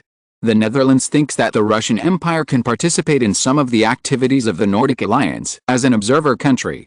For example, if the 3 countries want to conduct military exercises in Northern Europe, we will notify the Russian Empire in advance and invite the Russian Empire to send observers to observe our exercises to promote the Russian Empire's understanding of our exercise process. Gardrakov calculated, in this way, the Russian Empire can understand the content of the exercises of the 3 countries and the progress of the cooperation in the military development of the 3 countries. At the same time, the Russian Empire can also learn from the strengths of the 3 countries, which is not bad. However, He still looked at Calvin Klein calmly, and seemed unmoved by the benefits Calvin Klein had just proposed. Calvin Klein seemed very helpless, and a look of heartache flashed across his face. Finally, he gritted his teeth and said, "The Netherlands can apply to the South American Union to help the Russian Empire become an observer country of the South American Union." Gorchakov heard this, and this time, he finally smiled. When he looked at Calvin Klein, he put on a friendly expression and said, "The Russian Empire and the Netherlands have been close for centuries. The Netherlands is the closest partner of the Russian Empire, and the Russian Empire is also the largest market and partner of the Netherlands in Eastern Europe. The cooperation between the two countries is a blessing for Europe. Since the two countries are so friendly, I think we can have more cooperation in the future. Well, as the ambassador said just now, we can cooperate on the issue of suppressing Prussia." Calvin Klein heard the pain on his face and nodded helplessly. So, this meeting ended. The news from St. Petersburg, Russia, quickly spread to Amsterdam, the Netherlands. Dutch Foreign Minister Hesbert van immediately rushed to the Dutch royal palace after receiving the telegram. After William IV knew about it, he just smiled, as if it was insignificant. Hesbert van was a little helpless when he saw this. "Your Majesty, you are still the same Majesty as before, and you are really not afraid of the sky falling." William IV, in the UK, what is the result of Mike Davis? The Dutch ambassador to the UK is in charge of all diplomatic and consular affairs of the Netherlands in the UK. At the same time, he also cooperates with the Dutch intelligence agency's breakthrough work. Therefore, the highest person in charge of the embassy is a very important position. Mike Davis is the ambassador to the UK promoted by William IV himself. He is one of the most trusted candidates for the Ministry of Foreign Affairs of William IV. You must know that the British Empire is currently the most powerful country in this century, and its embassy is also the most important in the world. Mike Davis became the British ambassador, which has proved his ability and the trust of William IV. Hesbert van, the foreign minister, knew that some time ago, the former Prussian ambassador Nicholas Pearson was promoted to the third minister of the Dutch Ministry of Foreign Affairs after leaving office in 1866. Many people who supported Mike Davis regretted this and said that his position in the Dutch Ministry of Foreign Affairs was surpassed by Nicholas Pearson. But only he knew that His Majesty had never had such an idea, and not long ago, William IV revealed to him that the Netherlands was preparing to establish a new department, and Mike Davis might become the chief minister of the new department. As for the name, it has not been decided yet. The business is mainly to manage the influence of Dutch cultural communication. "The UK is still hesitating," said Hesbert van. William IV frowned and asked, "Are you sure what Britain is worried about?" Hesbert van, "It seems that it is because they have cultivated the rise of Prussia to balance the alliance between Austria and Tsarist Russia, and at the same time distract the attention of the French Empire and the threat of France to Britain." William IV said curiously, "After Prussia drove out Austria and annexed other countries of the German Confederation, don't tell me that Britain has no sense of threat from Prussia." Hesbert van, according to Mike Davis, Britain seems to feel at ease because Prussia is currently surrounded by other countries, but is unwilling to provoke Prussia easily. You know, Princess Victoria being there has become a vision of Queen Victoria. William IV was stunned, and then he understood. Hesbert van said again, "The Queen's eldest princess married to Prussia and became the crown princess." No matter how anti-British Bismarck was, it is undeniable that the royal families of the two countries had an alliance. Moreover, William I had only one son, Crown Prince Frederick. The Queen's son-in-law was the only heir, and the second heir was also her grandson. The Queen should not believe that her son-in-law and grandson would make an unforgivable invasion of her country. Therefore, Her Majesty the Queen of England was hesitating whether to contain Prussia some time ago. Speaking of this, Hesbert van was somewhat helpless. Royal marriages in Europe were common, and such marriages were very destructive to the political arena of various countries. For example, recently in the UK, many people opposed Britain's foreign marriages, because Britain is now the most powerful country in the world, and they do not think that Britain needs to rely on marriages to maintain its status. On the contrary, because of the marriage, foreign royal family members were able to obtain the order of succession to the British royal king. Now it was fine for the Queen to have many sons and daughters. If she encountered a child with few children, then she might have to introduce an heir from the European royal family. For the ruling power of Britain, this would break the domestic unity. Therefore, Many nobles and capitalists proposed to the Queen to ask the Queen to marry the princess to stabilize the domestic support for the royal family. Britain and Prussia are married. William IV asked, what if the Netherlands and Britain are married? Anglo-Dutch marriage? Hespert von was stunned after hearing this and looked at William IV. William IV was stunned at first, then he reacted, glared at him and said, what are you thinking about? It's not me but someone else. William IV explained to him, you may not know that I have proposed to Queen Victoria to ask for Princess Louise on behalf of my brother Prince Frederick. The Queen of England's response is to consult Princess Louise, but finally made a bet. If we win this fight with Prussia, this smart Princess Louise will become Frederick's princess. If we fail, then there is no need to mention anything and it will be as if nothing happened. William IV, now that the Russian Empire has joined us, we can use this as a bargaining chip to let Mike Davis reveal the news to them. Chapter 361 France as our consumables. 1868, the press secretary of the Russian Empire stated that if Sweden and Denmark applied to join the South American alliance, the Russian Empire would support it. The sudden position of the Russian Empire made King William I of Prussia, who had just heard about it, furious. He urgently summoned Bismarck, Moltke and other close people to discuss the Russian Empire's move to lean towards the Netherlands. Denmark and Sweden joining the South American alliance caused dissatisfaction on the Prussian side. The press secretary of the Russian Empire once again stated that he had understood Prussia's statement on Sweden and Denmark's application to join the South American alliance, but the Russian Empire still believed that no country should be prevented from freely joining any organization. William I looked very gloomy. In the early days, Prussia rose up with the secret support of the Russian Empire to fight against Austria. After 1850, Russia chose to either remain neutral or win over Austria to suppress us because of its concern for us, and we successfully persuaded Britain to support us against Russia and Austria.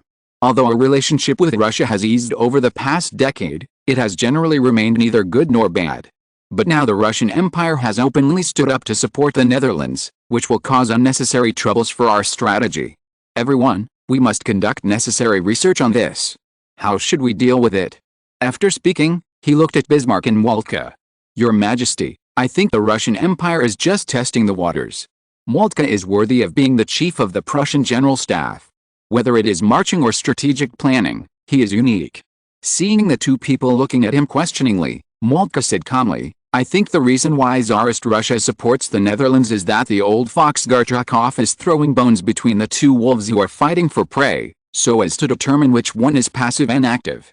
Seeing the two people's continued questioning expressions, Moltke took a deep breath and said, to put it bluntly, the Tsarist Russian Empire sees the dominant party, and then stands on the side to profit. William I couldn't help asking, now the Tsarist Russian Empire knows which side has the advantage. Moltke, waiting. William I. Bismarck said at this time, the chief of the general staff means that the Tsarist Russian Empire is encouraging the Netherlands to make a move, and is holding the bench to see how the Netherlands will deal with us. Moltke, well, so the Russian Empire will not stand directly against us. After all, Nicholas I was almost forced to death by Franz Joseph I of the Austro-Hungarian Empire. He was the murderer of Alexander II's father. While facing the Ottoman Empire and the Austro-Hungarian Empire in the south, it is completely hostile to Prussia. This is not on the national interest of the Russian Empire. Unless what? Asked William I. Moltke. Unless the Ottoman Empire and the Russian Empire reconcile, it is possible, but Britain should not let the Ottoman Empire and the Russian Empire reconcile. William I nodded, put aside his worries, turned his eyes to Bismarck, and asked, Prime Minister, what's going on with the United States of America? Lincoln's impeachment case failed. Should the influence of the Netherlands decline sharply? As long as the influence of the Netherlands in North and South America is eliminated and replaced, our Prussia will be able to quickly gain a foothold overseas, and then we will be able to expand our territory in the east of the Indian Ocean and the west of the Pacific Ocean, and catch up with the pace of major powers such as Britain and France. William I was Bismarck's mentor and the most trusted boss of Bismarck. Bismarck could ignore anyone, but he attached great importance to the relationship between the monarch and his subjects. Although many people seem to think that his power in Prussia seemed to be more important than William I, and his reputation in Europe was comparable to William I, but they were harmonious between the monarch and his subjects, because this came from William I's trust. He replied solemnly, when we formulated the snake-swallowing elephant plan, the target country was the Netherlands. So we supported the Franco-Prussian alliance proposed by the Netherlands in 1862 on the surface, and used the Netherlands to develop Prussia's navy. In the end, the three countries successively supported each other in dividing African colonies in Africa. Originally, we thought that through the alliance relationship, Prussia could slowly infiltrate the interior of the Netherlands, and then make a fatal blow after accumulating enough.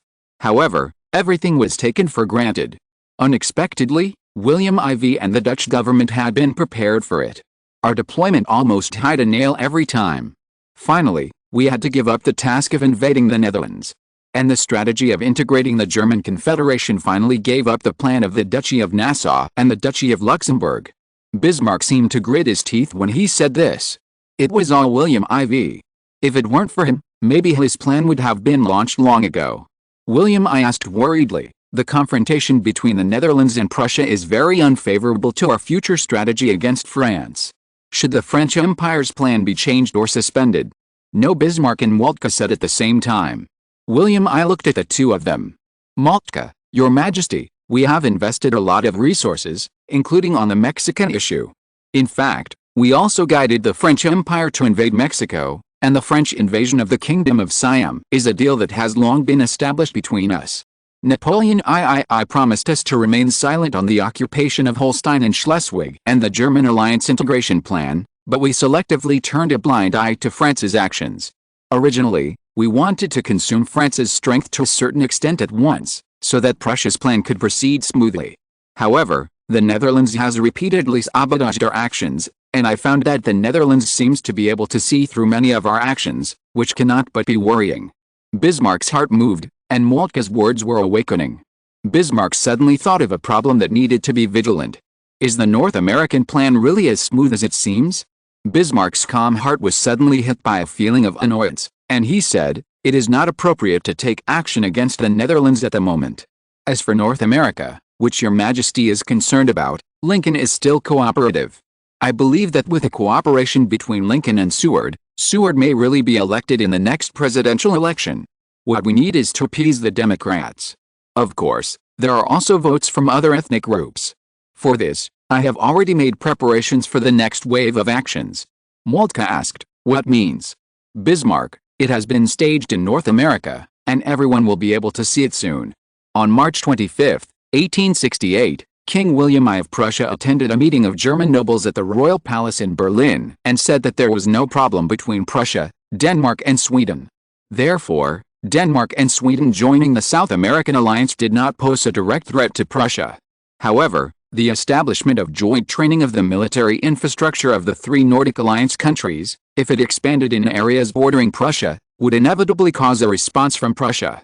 The Prussian king said, the specific response depends on the threat posed to Prussia. William I also said that the alliance between the three Nordic countries was entirely an artificial creation of a certain country's diplomatic and strategic interests. Prussia did not want the Nordic alliance to become a foreign policy tool of a certain country, causing the security situation in the countries around the Baltic Sea to deteriorate. Chapter 362 Prussia and America form an alliance? William I's statement was purely to avoid the main point. He deliberately pointed out that the Kingdom of Prussia had no objection to Denmark and Sweden joining the South American alliance, meaning that it was too far away and posed no threat to Prussia. But the establishment of a certain country, needless to say, was the Netherlands. William I meant that Prussia was dissatisfied with the establishment of the Nordic alliance, which was obviously anti-Prussian, under the leadership of the Netherlands. The three countries were almost bordering Prussia, which might lead to the very dangerous action of jointly training troops on the Prussian border at the same time.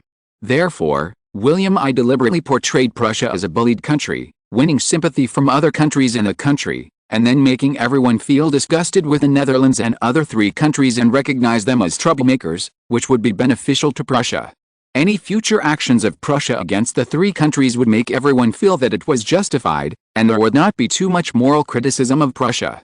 It has to be said that the Prussian Ministry of Foreign Affairs, led by Prime Minister Bismarck himself, really knows how to act. This is occupying the moral high ground. On March 26, 1868, the European Times interviewed Herman van Rompuy, the dean of the School of Diplomacy at Leiden University, the oldest university in the Netherlands, and also a special commentator for the European Times, the most influential in Europe, and made the above comments on Prussia's reaction after the establishment of the Nordic alliance. Herman Van Rompuy said that he believed that the Prussian government would take measures such as diplomatic protests to express its ideas. As for further military reactions, the current situation in Europe, coupled with the situation of Prussia's own wolves surrounding it, the Bismarck cabinet government should not have this idea. At least I think that Prussia will not take military action within 2 years. When asked why, Herman Van Rompuy said that because the former major duchies of the German Confederation under Prussia's jurisdiction were all ready to move, waiting for Prussia's dominance to weaken. He felt that Bismarck and others should also be aware of this. If the Kingdom of Prussia wants to grow stronger and continue to expand abroad, it is not even the most powerful time. At least, we need to eliminate the resistance forces at home before we can really make a fuss on the European continent, but that is not the case now. When asked what impact the rivalry between the Netherlands and Prussia would have on the United States of America, Herman Van Rompuy paused, and finally he said, after the civil war between the North and the South, the people of the United States have settled down. I think no matter how dissatisfied each ethnic group is with each other and how unwilling they are to accept the rule of other ethnic groups, that is just their inner thoughts. When facing the possibility of another civil war, each ethnic group wants to temporarily put aside their own interests and jointly face the people who provoke the civil war. This is the result of being prepared for danger in times of peace. There is no other way. After more than 7 years of civil war, it has been less than a year since the peace was achieved. Who would want to send their relatives to the battlefield with themselves? This has already involved the collision of personal interests and ethnic interests. I think many people will understand which one is more important. Herman Van Rompuy further pointed out, the Prussians and Dutch will eventually reconcile. Of course, they will continue to struggle within the framework of the United States of America. As for others such as the Irish, I think they are happy to see powerful ethnic groups scramble to become their friends and pay for their share of the benefits. It's the politics of transaction. Does Herman Van Rompuy think that the various ethnic groups in the United States of America will reconcile? Will Prussia and the Netherlands eventually be affected by this and ease their relations? No one knows. After all, that is a matter for the future. That is just the opinion of experts and professors. It can be used as a reference, but it is wrong to trust blindly. On March 28, 1868, Prime Minister Bismarck of the Kingdom of Prussia said that the Nordic Alliance, the South American Alliance, the International Hague Court Alliance and other organizations led by the Netherlands were challenges to the wider European and even international order. Therefore, Prussia opposed the Netherlands' challenge to the international discourse power, and Prussia intended to expand its participation in various regions of the world. Regarding the South American Alliance led by the Netherlands, Bismarck said that this was an organization that deliberately provoked internal fighting among South American countries. It split the relationship of unity in South America and turned South America into two major camps. The Netherlands actually took advantage of one of them, and the other was Brazil, supported by Portugal. Bismarck believed that this was the Netherlands' policy strategy in the world, intending to allow the Netherlands to infiltrate the national rule of various countries and complete the control of the elite. And then expand the Netherlands' voice in South America. As everyone can see now, South American countries bow to the Netherlands. Bismarck further pointed out that in Africa, the Netherlands adopted a policy of integration, a fun strategy that went further than other countries such as Britain and France, with the aim of eliminating the culture of these Dutch colonies, allowing them to learn Dutch culture and learn how to identify the Netherlands as their country, and even allowing the people in these colonies to participate in the battle to defend their country for the Netherlands. In accusing the Netherlands, Bismarck also particularly supported that the Dutch infiltration in Belgium had reached an outrageous level. He even took out the materials and pointed to them, saying that more than 2/3 of the current Belgian cabinet members were of Dutch descent, only 1/4 were French, and the rest were German. Dutch Prime Minister Jules Stanendang, Speaker of the House of Representatives Joseph Beit, and Senate Speaker Hester sidelined Leopold II, and Belgium was no different from a province of the Netherlands. Finally, Bismarck accused the Netherlands of creating chaos in America, seemingly trying to copy Belgium's system and intend to rule the entire American Federation. Bismarck said that he would not let these Dutch people succeed easily. He also said that the pace of the Netherlands' expansion in the Far East affected the interests of the whole of Europe there, and European countries should express their dissatisfaction with the Netherlands, and the Netherlands and Britain should not monopolize the interests there. Therefore, Prussia will also focus on there in the future to seek to protect Prussia's interests. Secretary of State Seward of the Lincoln government expressed high welcome and sincere gratitude for the fact that Prime Minister Bismarck of Prussia mentioned the issue of the Netherlands in the United States of America, and said that this once again demonstrated that it was a high degree of consensus among international powers to maintain the United States of America from being ruled by the Dutch and to maintain peace and stability in the United States of America. Seward also said that he would communicate with Prime Minister Bismarck of Prussia on the foreign policy of the United States of America, and it is possible to hold joint talks during a visit to Berlin in mid-April, and exchange views on the situation in Europe, the Americas and the Pacific. He was also worried about the fact that some countries in the Pacific and Atlantic Oceans tried to change the international status quo in the form of alliance organizations, and that the military and political actions of the alliances that have been formed in the region have been activated. The American Foreign Minister also expressed serious concern about the Dutch infiltration in America and Northern Europe, and expressed opposition to unilateral changes in the sphere of influence there. He also said that the status quo in Northern Europe should be maintained, and that the American Commonwealth would strengthen cooperation with Prussia specifically to respond to the challenge of the Netherlands. Chapter 363, The Dutch Fight Back, The Impact of Parliamentary Reform. The closeness of Prussia to the Lincoln government of the Confederate States of America makes people feel that the influence of the Netherlands in North America will shrink sharply. They are not optimistic about how much Vice President and Senate Speaker Andrew Johnson can do under the cooperation of President Lincoln and Secretary of State Seward. Even many people in the Netherlands have begun to worry about the situation of the Dutch in North America. In Australia, Roy is a petty bourgeois who has just immigrated from the Netherlands. He is currently participating in the resettlement of immigrants in Australia. He has an engineering team under his command, which specializes in undertaking the construction of houses. There are about 50 people, including more than 10 Australian Aborigines, 20 Africans, and the rest are Swedish and Danish, as well as several Dutch civilian staff and purchasers. His biggest hobby is reading newspapers. He knows everything about the world without going far away. In his opinion, this is the greatest pleasure in life. However, he has been troubled by his identity recently. Why? Because the Dutch foreign policy, which used to have obvious advantages, seems to have encountered difficulties. The Netherlands actually had a fight with the extremely powerful Prussia, and it seemed that the Prime Minister Bismarck of Prussia was not a good person either, and he was almost suppressing the Netherlands step by step, which made Roy very distressed. Prussia is too much. It has just annexed so many countries in Europe, but it is not satisfied. It has extended its hateful hands to North America, intending to suppress the Netherlands, which is not competing with it on the European continent. If it has the ability, it can compete with the French Empire, Britain, the Russian Empire and other countries. Why does it specifically pick on the weaker Netherlands? Roy looked up and found that the person who spoke was the clerk of Roy's engineering team, Hindup. Roy smiled slightly. He didn't expect that this guy would enter the boss's office unknowingly. However, this is something Roy has become accustomed to. Every morning at 9 o'clock, Hindup will almost appear on time. Roy will read the newspaper at this time every day, and Hindup will become the object of discussion with him. To put it bluntly, it is two middle-class people who privately talk about national affairs to find fun.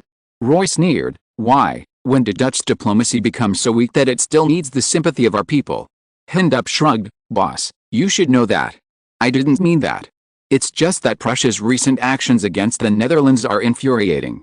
Roy, he's just someone trying to show off his presence. I don't think our cabinet government and the royal family, His Majesty King William IV, will take it to heart. You know, this has been the reason why the Netherlands' national polls have been rising for more than a decade, and it is now the ceiling for countries around the world. Hindup, but boss, the current situation of the Netherlands in North America is really not good.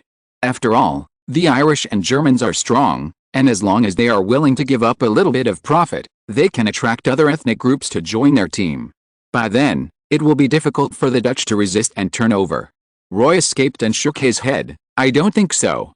Although ethnicity is a group, there are still groups with completely inconsistent interests within the ethnic group. For example, there are differences in interests between Latin Americans, Brazilians and Argentines, and the same is true for Spanish and French. Although this can in turn restrict the Dutch, it is also a means for the Dutch to break through the Germans and Irish. After all, many German immigrants actually had their own countries before they immigrated, such as the Kingdom of Hanover, the Kingdom of Bavaria, the Kingdom of Saxony, etc., and their history is even longer than that of Prussia. Therefore, the Germans are not a monolithic group. I believe that my compatriot Vice President Andrew Johnson will not compromise easily, and the Dutch government and the royal family are not people who compromise easily. Just wait and see, the good show may be yet to come. Up, that's true, boss. Are you still placing orders for building materials from Maligian recently? Roy, why not? I am optimistic about the future relationship between the Netherlands and the United States of America. Tell the suppliers of the United States of America that we hope the cooperation will continue. But given the current tense situation and the weak demand for domestic industrial products in the United States of America, there is a tendency for products to be sold. Therefore, we have to renegotiate the price. Up smiled bitterly and said, will this have a negative impact on the friendship between the Netherlands and the United States? Roy said, that is what the Dutch royal family and the Dutch government want. Don't forget, I'm just a capitalist. Reducing costs and increasing revenue and profits are the fundamentals. Up looked at Roy, who was worried about the country just now, and cursed inwardly. Capitalists are indeed hypocritical, and profit-seeking is the fundamental. April 1, 1868, April Fool's Day, was the first day of the month when the Dutch Privy Council meeting began. Prussia's step-by-step attack on the Netherlands in North America has triggered negative emotions among the Dutch people, which has already aroused the Dutch Parliament and cabinet members. William IV looked at the worried expressions of many people, and exchanged glances with Prime Minister Thorbecke. William IV nodded to Thorbecke. Therefore, when a cabinet member expressed his concerns, Thorbecke said with disdain, the counterattack of the Netherlands will hit the flush. At this time, John Bonnen, President of the Dutch Senate, and Huntington, Speaker of the Dutch House of Representatives, appeared at the Privy Council meeting. After William IV made some arrangements, the members of the Dutch Privy Council finally breathed a sigh of relief. On March 30, 1868, the Parliament of the Kingdom of the Netherlands carried out reforms, which made all European countries look over in one fell swoop. The House of Representatives of the Kingdom of the Netherlands proposed to establish a House of Representatives Committee, which has multiple functions, including bill review and supervision of the executive department. The members of the committee are formally appointed by the full House of Representatives, but their candidates can be selected by political parties. In an interview with the newspaper Europe Times, Huntington, the Speaker of the Dutch House of Representatives, said, parties will respect the preferences of members and give priority according to their seniority. The allocation of seats for each party in the committee is determined by the overall seat share. The largest committee of the Dutch House of Representatives is the House of Representatives Committee of the whole House. This committee includes all members of the House. The House of Representatives Committee of the whole House meets in the House of Representatives chamber and can review and amend Dutch bills, but has no final approval power. Our House of Representatives Committee of the whole House debate procedure is more flexible than the debate procedure of the House of Representatives itself. The Dutch House of Representatives has 20 standing committees under the House of Representatives Committee. Each committee has jurisdiction over specific subjects such as agriculture, finance, and international relations. Each standing committee reviews, amends and announces the relevant bills of the departments under its jurisdiction. The major standing committees have additional rights related to bills, and they can prevent laws from entering the Senate. The standing committees also have the power to supervise the cabinet government executive departments and their officials. If an official is to be removed from office, the standing committee has the right to hold hearings and subpoena witnesses and relevant evidence. The Dutch House of Representatives will also set up a permanent committee of the Standing Foreign Affairs Committee, namely the Special Intelligence Committee of the Dutch House of Representatives. Prussian Prime Minister Bismarck and American Secretary of State Seward, who had been paying close attention to the developments in the Netherlands, suddenly changed their expressions. Chapter 364 Vice President Andrew, Supervision of Innocence. Buckingham Palace, British Empire. William IV, the Kingdom of the Netherlands, Bismarck, Seward and Lincoln have chosen to make a breakthrough in this way. It's amazing. Queen Victoria looked at the extremely detailed details of the Dutch parliamentary reform, and sighed after a long silence. Prime Minister Disraeli and the leader of the opposition party, former Prime Minister Claxton, were also shocked. The Netherlands actually chose to reform the power of the Senate and the House of Representatives, which staged a real drama in the political arena. It fully demonstrated that the Netherlands, which holds the majority of votes in the Senate and House of Representatives of the United States of America, and many ethnic groups, will use the demonstration effect brought by the Netherlands. Perhaps, it will be staged in the United States soon to seize the external and internal power of President Lincoln and the Secretary of State in the American cabinet government. It is really powerful. Foreign Minister Russell was also shocked by the Netherlands' big reforms. He had to admit that even the late British Prime Minister Viscount Palmerston, who had been in the European diplomatic world for 30 years, could not do it during his lifetime. That's why he found it incredible. Thinking of this, he couldn't help but look at Queen Victoria, and then looked at Prime Minister Disraeli. "Your Majesty, the Netherlands is promoting parliamentary reforms. Should Britain study it carefully?" "Study it carefully." Disraeli's face changed drastically, and he stared at Russell with some dissatisfaction. What does this old guy mean by careful study? He obviously wants to take advantage of the reforms launched by the Netherlands to implement actions that are beneficial to the Whig Party in the British Empire to restrict the cabinet government. The current political reality in the UK is that the Tory party, to which Disraeli belongs, occupies the majority position in the House of Lords, the same as the Senate, while the Whig Party controls the House of Commons, that is the House of Representatives.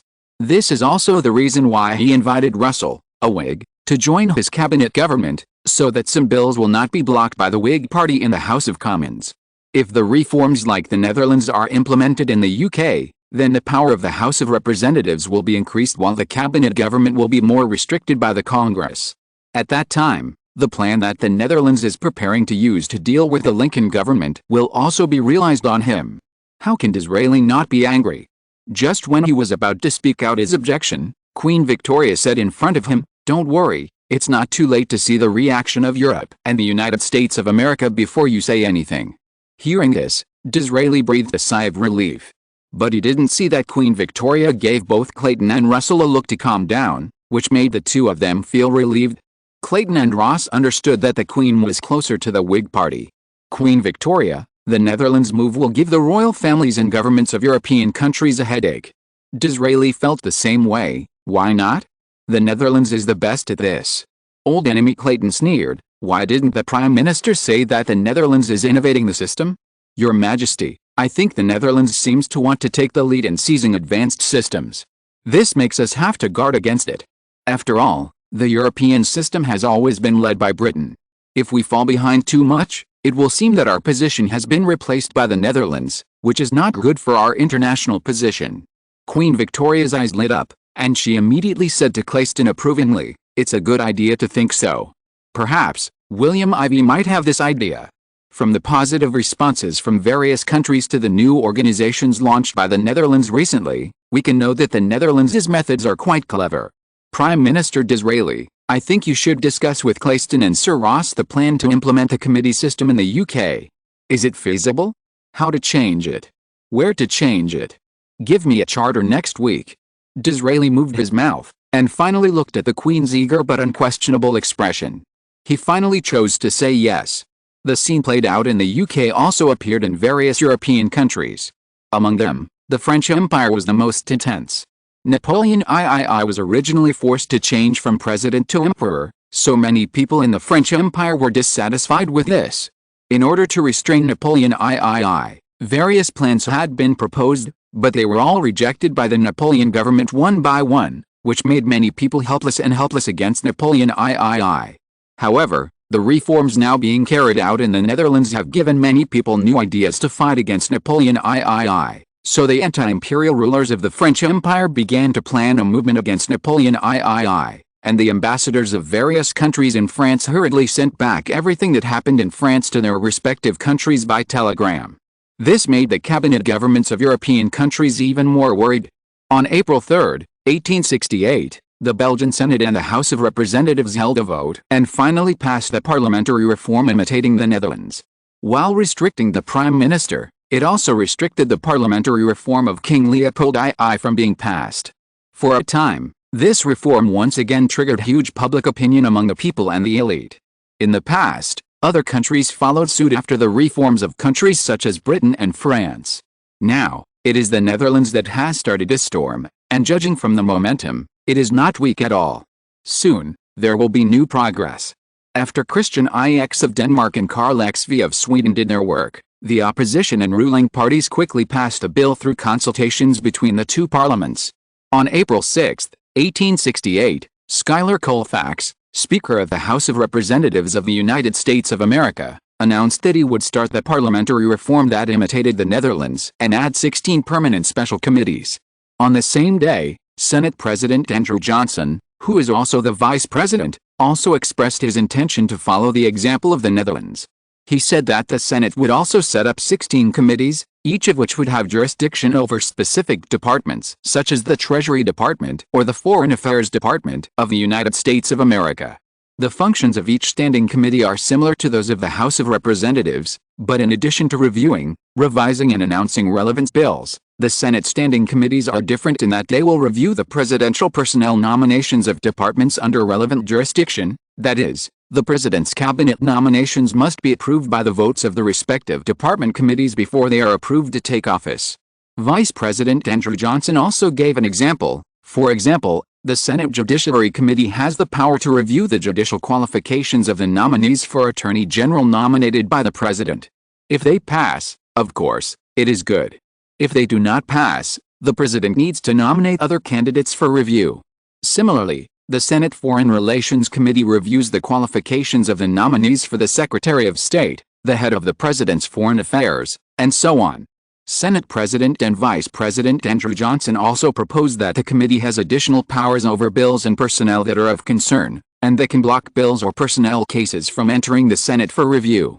At the same time, Andrew also said that in order to represent the power and trust of the people to authorize senators to supervise the executive branch, the Standing Committee will also implement supervision of the various departments and officials of the executive branch. If an official is to be removed and dismissed, the Standing Committee has the right to hold hearings and subpoena witnesses and physical evidence. Andrew and Schuyler Colfax also said that they would follow the example of the Dutch Congress and set up joint committees in the Congress of the United States of America, with members including members of the Senate and the House of Representatives. Some joint committees supervise government organizations that are not on the cabinet government. Andrew and Schuyler Colfax had just announced that they wanted to reform, and Lincoln stood up to express his opposition. He naturally did not want to see his power cake being touched, not to mention that it was two opponents who had already made enemies with him. Seward was even more jumping up and down, using the resources in his hands to attack Andrew and the two, and even confessed in German-controlled newspapers that these two responsible people in Congress were rebelling and seizing power. He called on people not to be deceived by the two of them. However, the statement of Seward, the Secretary of State of the United States of America, was soon slapped in the face. He cannot fully represent the voice of the United States of America, because he only represents the Lincoln cabinet government. Our foreign policy is very inclusive, including developing friendly relations with countries around the world. Schuyler Colfax, Speaker of the House of Representatives, was very dissatisfied with Seward's statement. For this reason, he proposed that it was necessary to limit the Secretary of State's foreign power to prevent the Secretary of State from monopolizing foreign policy. And Senate President and Vice President Andrew Johnson was not a person who would not fight back. People's eyes are sharp. Some people should not think that people are stupid, because sometimes they can see the truth better than you. Andrew criticized Seward directly in the Dutch-controlled newspaper. If Secretary of State thinks that strengthening supervision has undermined your power, I can understand. This is a fact. But if you think we have deceived the people, I think this is a huge mistake, because the cabinet government is not President Lincoln's lifelong career, and the position of Secretary of State is not fixed for you. They will be replaced in every term or even less than one term. Under such circumstances, I don't think there is anything wrong with the members of Parliament elected by the people to supervise the current cabinet government officials on behalf of the people. If you think it is wrong, please ask Secretary of State Seward and President Lincoln to stand up and explain to the people of the United States of America. It turns out that supervision has become a crime? Is this the reason? Vice President Andrew's rebuttal immediately silenced Seward, but the people of the United States of America stood on Andrew's side. The United States of America is a country with many immigrants. Many of them risked leaving their hometowns to come here. Who would come here if they could live well? That is why they cherish their current life. At the same time, they also avoid the dominance of one family. The alliance between the Irish and Germans has threatened the lives of other ethnic groups.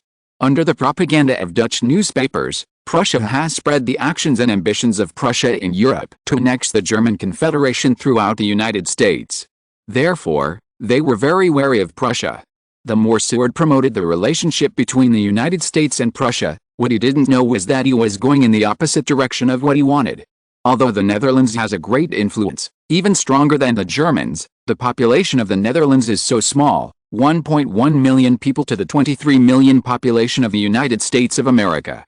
Less than 5%, while the Germans are 4 million, 17%, more than 3 times that of the Dutch. For other ethnic groups, the Germans naturally make them more uneasy. In addition, the Irish are more than 25%. This was a threat, and although Lincoln wanted to stop it, he chose to give up in the face of public opinion. Therefore, after the legislators and senators of each state were influenced by the public opinion of each state, the reforms of the Senate and the House of Representatives were also passed. If you're listening to this novel on a channel other than Fanfic World, it means they downloaded and uploaded it without effort. We cordially invite you to visit our channel, Mundo Fanfic Novelis. There you'll find the original version of this story, and you can explore many other novels of various genres. We're waiting for you to immerse yourself in a world of incredible novels. Chapter 365, Anti-Putin Consensus Among the American Government and Opposition? April 10, 1868, United States of America. Last month, after the Minister of Education, Galland, fell to his death while riding a horse, the position of the Minister of Education became vacant. After the passage of the Committee Act of the Senate and the House of Representatives, President Lincoln formally nominated a new cabinet member to the Senate for the first time. However, it was both expected and unexpected. The nominee was rejected, which shocked the world. The power of the Senate suddenly reached its peak. The development of the situation in the United States of America caused a huge sensation in Europe. The Lincoln government was actually castrated and became a lame duck without the support of the Senate and the House of Representatives. The Netherlands was not optimistic before, and now it is not optimistic about the Lincoln cabinet government. The general election is about to be held at the end of the year. At this time, Lincoln's second term is about to end, and everyone can't help but feel sorry for him. After all, if he had not fallen out with the Netherlands, perhaps with his previous popularity, he might have been famous for all eternity. However, his self-inflicted misfortune during his last year or so in office made him the most powerless president in the history of the United States of America, and he might have become a laughingstock for future generations. For this reason, Lincoln had to slightly change his pro-German orientation and chose to be close to neutrality. Therefore, many people took the opportunity to prepare for the election at the end of the year. The two parties began to attack each other. Many people in the United States of America believe that the main reason for the deterioration of internal relations in the United States of America was Prussia. Among them, in the debate between the Democratic Party and the Republican Party, the Prussian army's intervention in the internal affairs of the United States, Prussia's infiltration of the American industrial sector, and Prussia's support for the rise of Germans in the United States have become topics for the two parties to attack each other. In addition to the nationwide public debate in newspapers, the ruling and opposition parties have also begun to actively carry out campaign activities in major ethnic communities. Several newspapers reported that as Lincoln began to accept the fact that the Senate and the House of Representatives had sidelined him, Lincoln began to adjust his diplomatic direction and change his policy of getting closer to Prussia, which worsened the relationship between the United States and Prussia. With this change, the number of racist incidents against Germans in the United States of America showed an increasing trend. Stephen Douglas, the minority Democratic leader of the Senate of the United States of America, said in an interview with the New York Times that he felt that better diplomatic means could be used to deal with Prussia without sacrificing the security and sovereignty of the United States of America. During the German community activities, relations with Prussia surpassed important issues such as cost of living and trade relations and became the most heated topic of discussion. "It's the fault of the Kingdom of Prussia," Stephen Douglas replied. Although the ruling and opposition parties attacked each other on the issue of relations with Prussia, the tone of accusing Prussia was the same. The difference was how to continue to handle bilateral relations and how to deal with Prussia's growing influence in North America. Although it was not stated explicitly, it was obvious that the influence here referred to Secretary of State Seward and other German cabinet government officials supported by the Prussian royal family. In this matter, Stephen Douglas accused the Republican Party, which was only the second ruling party, of being almost hollowed out by the Germans, and should be called the German Party. Facing Stephen Douglas's step-by-step questioning, President Lincoln retorted, accusing the Democratic Party, where Stephen Douglas belonged, of often standing on the side of Prussia, and questioned Stephen Douglas and the Democratic Party, during the period of import and export trade between the United States of America and the Kingdom of Prussia, which party's state had more trade volume and trade with Prussia, and who had more exchanges with the Kingdom of Prussia. The situation in the United States of America has now formed a front against the Kingdom of Prussia's expansion of influence in the United States of America, said Stephen Douglas. The relationship between the United States and Prussia does not actually depend on the United States, but on the Kingdom of Prussia. Of course, especially the relationship between Prussia and its neighboring countries has caused spillover reactions to the United States. As everyone knows, the United States is full of immigrants. On April 12, Democratic Senator Bragg and Democratic Shadow Attorney General Mark Rivera promoted their campaign platform to the Dutch community at a campaign event in the Dutch community in New York City. During the question and answer session, when someone asked, 5 of the 9 questions actually involved relations with Prussia, including trade, politics, and geosecurity issues with Prussia. The ruling and opposition parties debated in the Senate joint meeting on the same day. Lincoln and Stephen Douglas had a heated debate on the national security of the United States and the relationship with Prussia. The leader of the Democratic Party, Douglas, criticized the Republican Party for allowing Prussia to disrupt a balance within the United States, which caused the people to distrust the cabinet government, thus causing the credibility to be damaged.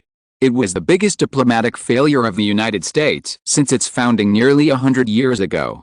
The debate between Lincoln and Stephen Douglas triggered even greater heated discussions. On April 13, 1868, a piece of news was actually revealed by the New York Post, which aroused the United States' vigilance against Prussia. It turned out that on the last day of March, Prussia secretly signed a security agreement with Mexico. Prussia would send more than 5,000 Harabenriks to Mexico to garrison in southeastern Mexico. To its south was the southern Mexico occupied by the Austro-Hungarian Empire under the pretext of helping Maximilian I to avenge his death.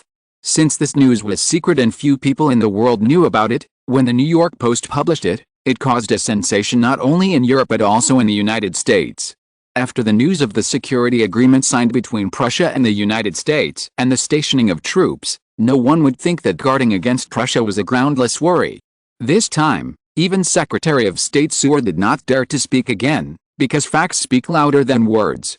Lincoln was even more unwilling to debate for the Germans and even expressed regret in private. The United States began to warm up for the April election, and how to deal with the relationship with Prussia became a hot topic of discussion and debate among the media and candidates.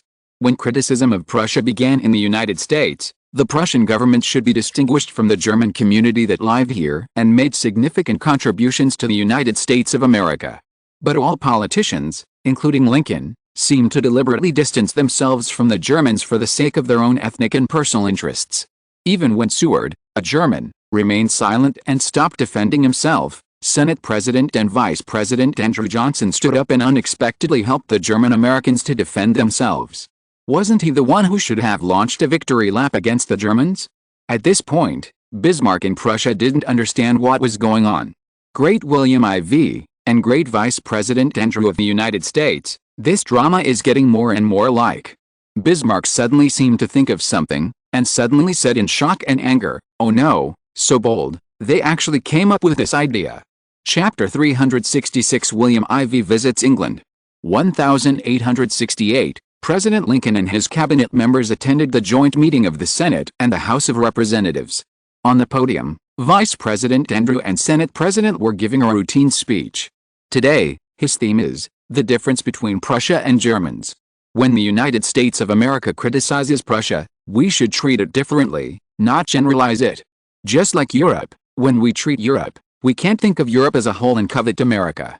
There are more than 4 million Germans in the United States of America, which is a huge number, more than 17% of the American population, but just like the Irish are divided into Irish Island Irish and Scottish Irish, etc. We can't generalize. President Lincoln and Secretary of State Seward in the audience moved their mouths, and saw that many people around them nodded in agreement. They looked at each other and saw helplessness. Lincoln, obviously, any opposition at this time seems to have the opposite effect. The best is to attract attention. Listen quietly and watch our Vice President's performance. Seward took 2 breaths, tried to calm himself, and nodded heavily. They were all smart people. The content revealed by Andrew Johnson's speech just now obviously reminded them of something. Not only these two, but the others who were doing it had already realized Andrew's intention. But no one stood up, because they knew what the general trend was. Now, Andrew and the people who supported him behind him were the general trend of the United States of America. The Kingdom of Prussia has just annexed the entire German Confederation not long ago. The number of members of the German Confederation has dropped from more than 200 during the Holy Roman Empire to 36 in 1815 after the Napoleonic Wars. After Prussia occupied Schleswig and Holstein in Denmark, which triggered the Prussian-Danish War, and soon after the Austro-Prussian War with the Austrian Empire, it annexed most of the German Confederation. In the end, only the Dutch Limburg province, the Dutch Duchy of Luxembourg, the Dutch Duchy of Nassau, the Austro-Hungarian Empire formed after Austria was kicked out, and Liechtenstein supported by the French Empire survived. The rest of the 36 members of the German Confederation were annexed by the Kingdom of Prussia, which was the main member. I don't think there's anything wrong with Prussia. It is glorious to strengthen your own country. Just like the great men who lost territory and expanded the territory for the United States when we were established with only 13 states, we should not have double standards. But this is an opinion. If America becomes the target of Prussian expansion, I think no one here agrees, including the Germans. This is our belief in maintaining the country. Here, whether it is the Prussians or other Germans before being annexed by Prussia, I think they should distinguish the different attitudes they take based on the impact on America, so as to show the inclusive immigration policy of the Federal Republic of America. Thank you. As Andrew finished speaking, the entire Senate burst into applause. Among them, the Dutch-American Secretary of the Treasury James Speed, the General of the Central Theater of the United States Ambrose Burnside, the Attorney General Marty Grice, and the Senate Minority Democratic leader Stephen Douglas took the lead in applauding in the newspaper. Followed by the Danish-American Minister of Transportation Dudler, the Swedish-American Secretary of Commerce Rice, and the Speaker of the House of Representatives Schuyler Colfax followed. As if influenced, other Latin American temporary Senate President Benjamin Wade and Italian Energy Minister Granholm also joined the applause. Following the lead of these cabinet members or parliamentary dignitaries, Dutch, Swedish, Danish, Italian and Latin American senators in the Senate joined the ranks. Suddenly, more than 40 of the 70 senators joined the ranks. Afterwards, many Irish senators looked at Lincoln's position in the front, and Interior Secretary Washburne next to Lincoln was influenced by this and seemed to have received a hint and nodded to them. So there were more people applauding. Of the 70 senators, 60 people applauded, leaving only 10 German senators waiting for something. Although Seward wanted to stop it, he was unable to do so this time. Prussia should never have chosen to intervene in the Mexican situation when the United States of America was seriously wary of Prussia. This made many European immigrants think of the idea of Prussia annexing Germany, especially when Andrew just mentioned it. He already understood Andrew's intention. Divide the Germans, distinguish Prussians from other Prussians, rule other ethnic groups. Sure enough, another round of applause rang out, and Seward was shocked. He didn't look back, and had guessed where the new applause came from. The senators of Hanover, Bavaria, and Saxony who followed him in the past had already applauded without waiting for his instructions. Obviously, Seward had realized that he was powerless at this moment. In the end, this speech by the Senate Speaker against Prussia ended with only 4 Prussian senators without any problems. On April 14, 1868, after the speech of Senate Speaker and Vice President Andrew in the Senate was reported, it immediately attracted praise throughout the United States. Compared with Seward's previous provocation, Vice President Andrew's words sounded like what a national leader should say. Previously, because Lincoln was biased towards Prussia, people felt that he had led the United States diplomacy astray. The most undiplomatic experts frequently favored the Dutch newspapers to attack him, and seemed to be led to believe that Lincoln was the fuse of the Civil War, which made many people in the United States of America feel disgusted with Lincoln. After all, it was because of Lincoln's presidency that the 13 southern states broke away from the rule of the North. They became independent countries. The United States, which has always been expansionist, was actually divided into 2. Many people imply that Lincoln was the historical sinner of the United States. The European Times conducted an interview with Prussia on the United States foreign relations. Among them, a businessman who runs a store in New York said that the recent deterioration of the United States' relations with Prussia has caused trade damage and rising commodity prices. In addition, the previous offense against the Netherlands caused the deterioration of relations with the United States of America, which will further damage Prussia's economy. Therefore, he hopes that no matter which party wins the election in the future, it will be able to find a way to improve relations with the Netherlands. In addition, he also called for careful separation of the relationship between the United States of America and the Kingdom of Prussia and American Prussian immigrants in the political field, and to avoid racist attacks against Native American groups. Even many Hanoverian senators, Saxon senators and Bavarian senators who lost their country due to Prussian occupation, actually set up an anti-Prussian alliance group to monitor Prussia's actions in their hometowns. They believe that the two parties of the United States of America should promote dissatisfaction with Prussia's position on human rights and Prussia's illegal annexation of members of the German Confederation. The poll commissioned by the United States Senate to the New York Times, New York Post, Washington Post, San Francisco Daily, Washington Times and other newspapers found that 58% of the people participating in the survey believe that the United States of America should take a tougher stance when dealing with Prussia. Only 12% of the interviewees held an opposing view on this issue. Even more than 70% of Democratic Party supporters also said that relations with the Netherlands should be improved, and 75% of people believe that they should continue to be tough on Prussia. However, many interviewers said in the survey that the U.S.-Prussian relationship has become the most important bilateral relationship for the respondents, second only to the U.S.-UK relationship, the U.S.-Netherlands relationship, and the U.S.-France relationship. 40% of people also believe that the U.S.-Prussian relationship can improve in the future. At the same time, the survey also believes that it is very important to handle the relationship with the Netherlands well, and the economic relationship with Prussia is also important. Politicians from the Democratic Party and the Republican Party once again interpret the consistent political arguments of the two parties. Prussia is a threat, but bilateral relations need to be handled better. The United States is now the most powerful economy and military country in the Americas.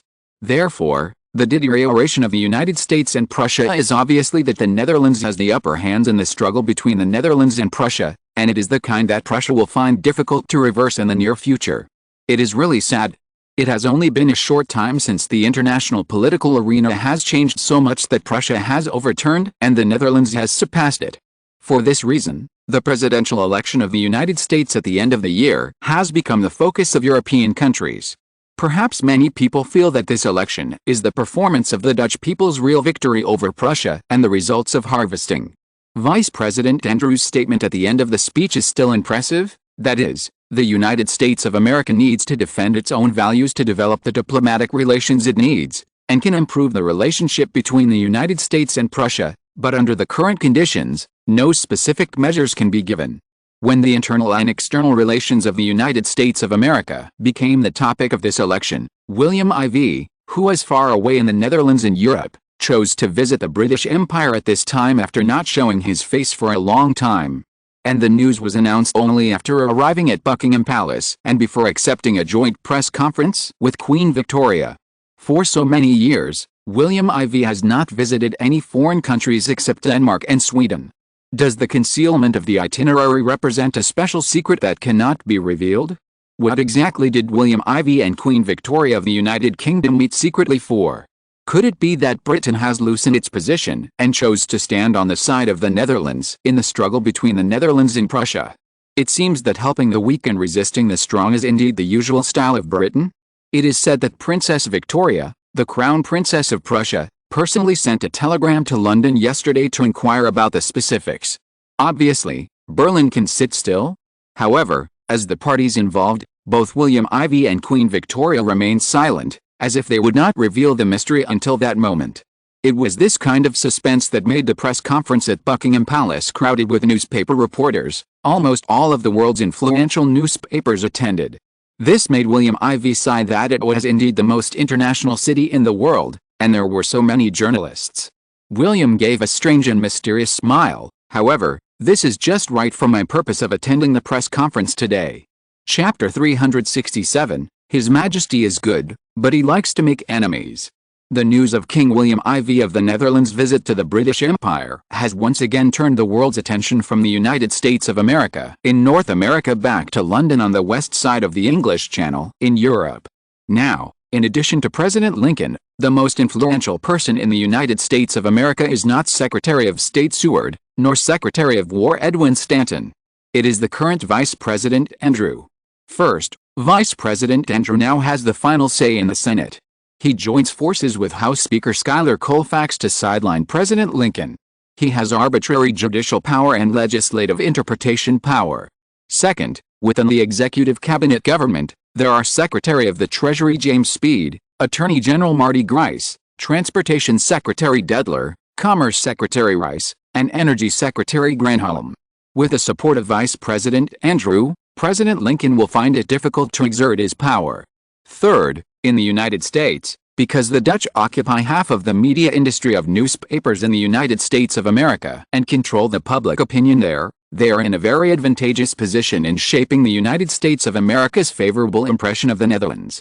Fourth, in terms of capital operation, the Dutch now occupy a very important position in the largest capital operation consortium in the United States of America. In the New England region north of New York, the influence of the Dutch is far ahead of the Irish. William IV did not interrupt the Foreign Minister Haysbert Vaughan's slow explanation of the situation in the United States of America, and listened carefully. This has always been the most common way of analysis when he encountered difficulties. The United States is not the world hegemon in the future. At most, it has only strengthened its region. Compared with European countries, it is hard to say whether it can enter the top 5 powers. The separation of the South made the United States like a broken arm, and its strength and security declined a lot. Lincoln, the most important accelerator on the road to the rise of the United States, overturned under the promotion of William IV. Not only did the United States fail to recover the South, but now even their internal forces are torn apart. This led to the emergence of Seward's westward policy concept after Lincoln unified the United States. In just a few years, the United States purchased Alaska from Tsarist Russia and forcibly seized the Hawaiian Islands, laying the foundation for the United States' status as a Pacific power. At the end of the 19th century, relying on the strategic position of the Hawaiian Islands, the expansion accelerated, and finally seized the Philippines from the declining Western power Spain, and thus extended its tentacles to the Western Pacific. It only took 30 years for one generation to complete what several generations of European countries had done. The road to rise was dazzlingly fast. Now that the Netherlands has been disrupted, the pace of the United States' rise has been divided into two, its strength has been greatly reduced, its internal dispersion, and its lack of cohesion. Among the Western powers, only the Netherlands has the deepest influence here, and this is what William IV wants to see most. The goal is naturally the Pacific of the Netherlands, not the Netherlands in the Pacific. What about Britain? Our influence in the United States of America has reached its peak, and Britain is now mainly in the Confederate States of America. But everyone knows that in fact, many financial groups in the United States of America are from Britain. Among them, the Morgan Foundation is of British descent, the DuPont Foundation is of French descent, the New York Foundation is from the Netherlands, the Chicago Foundation is also of Dutch descent, and there are also many German, Italian and other foundations. I think no one dares to deny that the influence of the Morgan Foundation is powerful. If you are looking for a foundation similar to it, I think Sweden's Wallenberg Foundation. Of course, no one knows how many tools Britain has hidden in the toolbox. Haysbert Vaughan, no one can figure it out. If you count the foundations that were exposed by us as British funded during the Civil War and then destroyed by the Lincoln government, Britain has lost at least the influence of the 7 states of New England, and its influence there has died. Haysbert Vaughan, with the rise of Prussia in the south and central regions, Britain's influence has declined. However, Britain has not yet taken any action against the United States of America's move to exclude Britain, which makes people wonder about the weirdness of this. My foreign minister, it seems that we still need to wait. Yes, when the British influence in the United States of America is no longer able to make a big wave, I think we should not continue to focus our energy on anti-British, because this may cause the British to be disgusted. You know, Prussia is definitely a big fuss for the Netherlands. If Britain gets closer to it, we will be attacked from all sides. Don't forget that France's Far East invasion is still at a stalemate. His Majesty is good at everything, but he likes to provoke powerful enemies everywhere. As early as 1861, not long after he ascended the throne, he provoked Britain in South Africa. Later, he exchanged South Africa, where gold mines were discovered, for the vast but barren Australian continent, and the two countries were able to calm their hostility. After that, His Majesty competed with Portugal for the Congo River Basin in Africa. Although he eventually defeated the other party, King Louis I of Portugal began to confront His Majesty William IV, and he opposed the Netherlands in almost all matters in Africa and South America. It was not until Portugal joined the International Court of Justice in The Hague that the relationship between the two countries eased, but they never relaxed their vigilance against each other. The subsequent sanctions on France's invasion of the Kingdom of Siam triggered a backlash from France, and finally the Dutch ganged up to suppress Napoleon III, which was delayed until now because of the stalemate. The two countries seemed to have deliberately forgotten the dispute, and the borders of Europe were peaceful. After that, Prussia's suppression made the Netherlands rebound strongly. Under the planning of His Majesty William, the United States of America was finally used as the battlefield for the game. Under the observation of European countries, Prussia was defeated in America, but the Netherlands won. It's easier said than done. Hesped van knew how many traps were dug, how many foreshadowings were laid, and how many resources of the Dutch classic investment were used to get the result. Hearing what you said, the Kingdom of the Netherlands has too many enemies at present, William IV murmured. It seems that when I meet with the Queen later, I can give up the tough stance I prepared before and lower my posture. Hesped van was stunned. It turned out that His Majesty was still preparing to confront Queen Victoria in the next meeting. So he couldn't help but smile bitterly and said, "My Majesty, you are not allowing the Netherlands to have good neighborly relations. William IV, remember, it is mediocre not to be envied. Have you ever seen a bad country with truly friendly neighbors?" Chapter 368, Dutch Embassy in the UK. British Empire, London, Dutch Embassy in the UK. If you are not envied, you are a mediocre person. Have you ever seen a great country with truly friendly neighbors? William IV's words made Hesped van look ugly, and he was about to persuade him again. At this moment, the Dutch ambassador to the UK, Mike Davis, who was next to him, elegantly cut in and said, "But the foreign minister's worries are right. Moreover, with Queen Victoria and the Tories and Whigs forming the internal conflicts of the upper class of the British Empire, the Netherlands does not need to do it itself. Your Majesty, I also think they will do it first. We should retreat for now." This year, the Dutch ambassador to the UK, Mike Davis, who is 38 years old, like the Dutch Foreign Minister Hesped van, may have grown up in a wealthy family, so he has a very elegant and gentlemanly temperament, and is wise and introverted.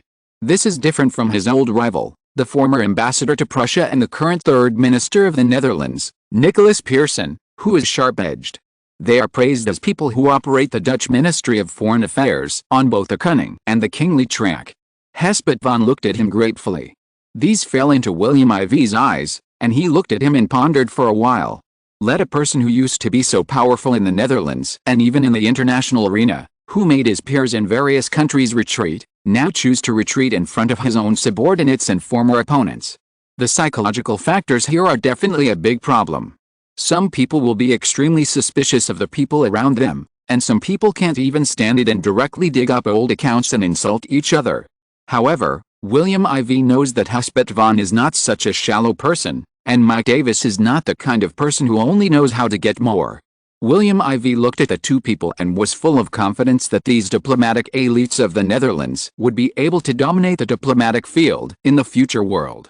Although Bismarck is currently feared, after a fight, William IV has come up with such an idea. As for Seward, the diplomatic giant of the United States in the 1870s, he has been made disgraced by him. If a Dutch person becomes president in this election, this guy will be the first to be highlighted and kicked out. As for Britain, Disraeli and Clayton, the two enemies, had been fighting for nearly 20 years from the late 1860s to the late 1880s. The fight between the two seemed to have overshadowed the overall interests of the British Empire. If it were not for the existence of Queen Victoria, who had strong control, the British Isles might have already caused internal strife in the past 20 years. With the help of external forces, it is not impossible for a civil war to break out. Napoleon III of France had the final say, and it was almost the same whether there were diplomats or not. As for the others, William IV did not underestimate them. He was not afraid of anyone just by relying on his own strength without borrowing the profit of the future. On the other side, Queen Victoria was meeting with Prime Minister Disraeli and Foreign Secretary Russell. What do you think of William IV coming to Britain at the invitation? After asking, Queen Victoria looked at Disraeli. Although she wanted to ask Russell more. Disraeli's eyes flashed, and he said, "Your Majesty, William IV was invited by the Queen this time to discuss the marriage between Princess Louise and the Prince of the Netherlands. No, now it should be said that he hopes for the marriage of Crown Prince Frederick, but I think that perhaps the situation in the Commonwealth of America has caused conflicts between the Netherlands and Prussia, and perhaps has caused William IV to be eager for British support. Therefore, I think the British Empire can put forward some British demands in the meeting between the two countries later. I don't think William IV will easily refuse." Queen Victoria's eyes flashed with a fierce light. After her gaze stayed on Disraeli for a while, she said to Russell, "Does the Foreign Secretary think so too?" Russell is very talkative, but his appearance is ordinary. He is more than 6 feet tall, with light blue eyes, dark brown hair, his face is full of wrinkles, he has a spherical chin, a bulbous nose, and puffy eyes. He is not very likable to the British.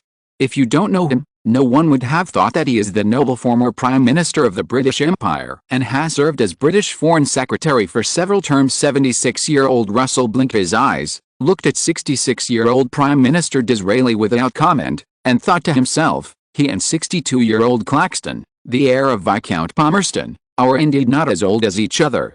Thinking of this, he smiled and said, "Speaking of William IV, Her Majesty and I have been dealing with him for nearly 7 years since 1862. What kind of person is he?" Viscount Palmerston's evaluation of the king during his lifetime was, "He's extremely methodical in doing things, paying attention to details, and not missing a single detail." He's extremely methodical in doing things, paying attention to details, and not missing a single detail! Exclamation mark. Queen Victoria and Disraeli changed their expressions. That's an extremely high evaluation. In other words, it means you have planned everything out and calculated every inch of your plan for others. Disraeli sneered, "I think Viscount Palmerston's evaluation is a bit inflated. Although I respect him very much, I still think that William IV is overestimated by the Viscount." "Oh," Russell gave him a dissatisfied look and asked with a sneer, "What do you think, Prime Minister?" Disraeli turned a blind eye and said, "I agree that you are doing things in an orderly manner. After all, when migrating from the Netherlands to Australia, the Netherlands was able to persist for many years without interruption. Obviously, this was planned by I don't know if it was William IV or the Dutch cabinet government, but the plan was implemented after all. But the Viscount's words about paying attention to details and not missing a single detail seem a bit biased to me. After all, according to this statement, we European countries would have no chance of survival, and the Netherlands would have already become the king. What's more, my Foreign Secretary." Disraeli emphasized the word "my Foreign Secretary," as if to remind the other party that he was just a member of his cabinet. "Disraeli, don't forget, the situation in the Netherlands is not optimistic now. If this comment is brought out, it seems to be a joke. Although I admit that the Netherlands temporarily suppressed Prussia in the United States of America.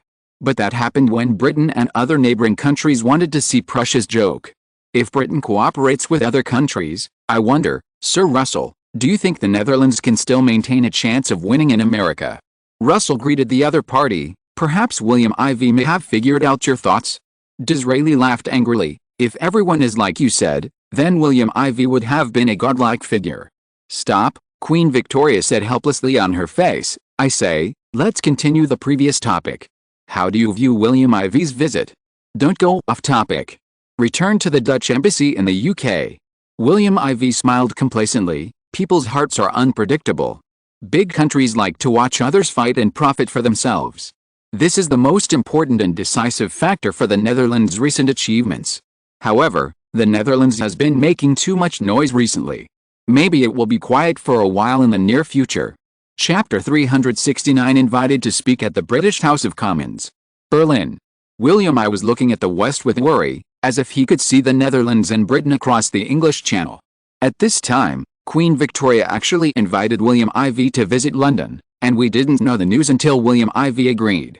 London blocked the news tightly, which forced us to review this. Moltke said solemnly, "Your Majesty is right. Prussia will need to face Britain in the future. We need to know ourselves and the enemy. Any missed news may change the battlefield and diplomatic advantages. Everything changes in an instant." William I's face was very deep, and his worry was fully revealed. Since the confrontation with the Netherlands, Prussia, the chosen country, seemed to be let down by God and was suppressed by the Netherlands everywhere. At this moment, he, who originally thought that his Prussia was the protagonist of the world, actually felt a little loose at this moment. Bismarck was unmoved, and instead said, "Your Majesty, the situation in America seems to be suppressed by the Netherlands for now, but we have not completely failed. Don't forget that Germans now account for 17% of the population there. As long as we hold on to these people, then with the support, it is very likely that we will turn the tables in the next election." Bismarck breathed a sigh of relief when he saw that William I. Moltke and others were successfully attracted by him. Although he had guessed it a long time ago, there is still a difference between seeing it with his own eyes and guessing it. Seeing William I. and Moltke, whose hearts had brightened, Bismarck breathed a sigh of relief. It must be said that the Dutch offensive was beyond Bismarck's expectations. Since Prussia used sword to actively unite with the Irish to suppress the Dutch, Bismarck originally thought that the Dutch would be defeated quickly. Although he had given the Netherlands a high score in the United States, he did not think that the Netherlands could make much of a comeback with President Lincoln standing on their side. After all, the Dutch population was only more than 1 million, which seriously restricted the system of governing the United States by elections. The German population was nearly 4 times that of the Dutch, so it was absolutely easy to suppress the other party with votes. But Bismarck did not realize until now that in this world, a large population does not necessarily mean victory in the election, because he forgot that money can be used to buy votes. The Netherlands' dominant position in New England made the 7 most prosperous northeastern states in the United States the base camp of the Dutch. With the support of the Kingdom of the Netherlands behind the Dutch, these Dutch capitalists grew rapidly, almost occupying a monopoly position in all industries in these 7 states, and the pace of expansion continued. The factories below were actually acquired and bought by these Dutch capitalists. It was normal for the civilians who voted to give up their votes for survival. Thinking of this, Bismarck had to say to William I. and Moltke, "It is true that you can learn until you are old. I didn't expect that at my age, I could still teach William IV a lesson in the PK with me in the United States of America." What took? Judging from Bismarck's meaning, could Prussia have any ambush? William IV, who was far away in London, didn't know that someone was watching his visit to the UK and setting a trap for him. After William IV of various countries visited the UK, everyone was stunned, and then they were full of imagination. On April 16, 1868, William IV was invited to give a speech at the British House of Commons, that is, the House of Representatives. In what direction will the relationship between the 6 major European powers, namely the British Empire, the French Empire, the Russian Empire, the Kingdom of Prussia, the Austro-Hungarian Empire and the Ottoman Empire, develop? Will it evolve into a military group? Will there be a trilateral military group like the original Franco-Prussian alliance? Will it trigger a new round of escalation of tensions in the English Channel or the North Sea of the Atlantic? What impact will my first defense of Britain and the sudden approach of Britain and the Netherlands have on the relationship between the Kingdom of Prussia and the French Empire, which have tense relations with the Netherlands? My visit to Britain has attracted international attention. What I did after I took power in the Netherlands was clearly based on the interests of the Netherlands. I joined Russia, France, Prussia and other countries one after another, and formed an alliance with the Russian Empire as the basis of diplomacy, as well as established future-oriented international organization relations led by the Netherlands. Recently, I sent the Dutch Kingdom's cabinet government's Foreign Minister Hespet van and Prime Minister Thorbecke to appear internationally. Thorbecke hosted the first meeting of the South American Union in Guyana, South America, which attracted the world's attention and eventually led to Sweden and Denmark in Northern Europe seeking to join. Peru in South America also applied at the same time to become a member of the alliance. Hespet van visited Denmark and Sweden, and after the 3 countries' foreign ministers conducted multi-party consultations, the 3 countries finally formed the Nordic Alliance. It makes Northern Europe seem to be a political entity that is not too fragmented. In addition, under my leadership, the International Red Cross Organization, the Women's League Organization, and the International Hague Court Organization were established one after another. The International Labor Union, established under the leadership of the Netherlands last year, has aroused the response of the global working class. The influence of the Netherlands is not small. Moreover, it is the Netherlands that has become an internationally influential organization under its promotion. Under this circumstance, the international status of the Netherlands has risen sharply, and its international image has become the best country in the world. When William IV was talking about this, he saw that Queen Victoria of the United Kingdom did not change her face in the audience, even when William IV looked over. She smiled and nodded to William IV, showing the temperament and grace of royal upbringing. However, the British Prime Minister Disraeli next to her was much worse. It seemed that William IV's words were very harsh to him. His face turned red and his neck was thick. Even a 3-year-old child knew that he was in a bad mood. William IV noticed that the British Foreign Secretary Russell, who had met several times, was still as shrewd as ever. In him, William IV thought of the deceased Palmerston. This old friend was obviously much more lovely and scheming. Then there was Clayton. William IV was a little confused about him. This person was supposed to be a Tory before, but because he was unable to beat Disraeli in the final competition for the future successor of the Tory party, he switched to the Whig Party in a fit of anger and was appreciated by Palmerston and Russell. He eventually became the leader of the Whig Party, resulting in the current leaders of the two enemies in different camps. What surprised William IV was that his words just now were somewhat offensive to Britain, but obviously as the most powerful country in the world, these British parliamentarians, capitalists and nobles did not seem to be as petty as later generations, and would boo to express their dissatisfaction at any time. Alice, it is worthy of being a superpower now. It is indeed much calmer even when facing ridicule. William IV thought of this and wanted to continue testing the bottom line of the British, but he was afraid of causing a backlash. He couldn't help but think, I have it too hard. No matter, let's talk about it after we have fun. First suppress and then praise. William IV finally decided to criticize Britain again. Chapter 370, Proposing Advice to Britain. After I inherited the throne in early December 1861, I sent a delegation led by Dutch Foreign Minister Huysbert van to visit the French Empire on my behalf in mid-December. The delegation was received by His Majesty Napoleon III. In late December, my second diplomatic mission was a delegation headed by Dutch Finance Minister Jan van Capello to visit the Russian Empire. Alexander I decided to strengthen relations with the Netherlands. In early January 1862, I sent Ross, the Dutch Minister of Justice, to visit Prussia and ask for stronger cooperation. Ross conveyed my ideas to William I, and finally with Bismarck's consent, the two countries formed an alliance. In the middle of the month, I sent the Speaker of the Dutch House of Representatives, Huntington, to visit London.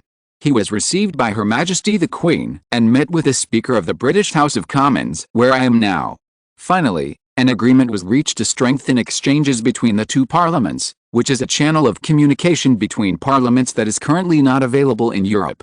Here, I would like to thank the Speaker of the British House of Commons, Mr. Bernanke.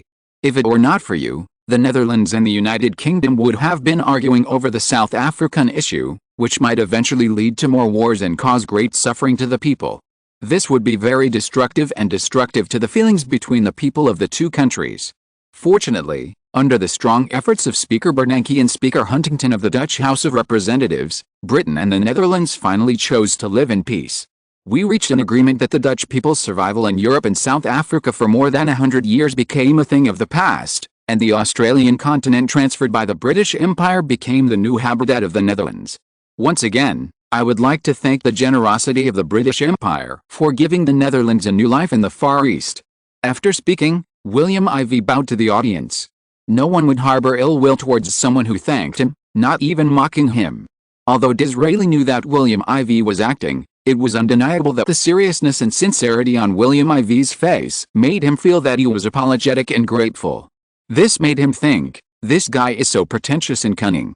As expected, Disraeli saw that some of the nobles around him actually showed William IV an I understand expression, and even a few young members of parliament showed admiration. Disraeli could not help but whispered angrily, "Are you crazy? The guy on the stage is the mastermind who killed tens of thousands of British soldiers in South Africa. You guys actually worship him. It's unreasonable." Claxton pursed his lips and sneered casually, "Be honest, my Prime Minister, don't forget, we are all politicians. We should admit that there needs to be competition between countries, and this competition requires the sacrifice of some lovely people. If we can do it, we can only ask for more compensation for them, instead of just thinking about revenge, because this will only make their sacrifice meaningless.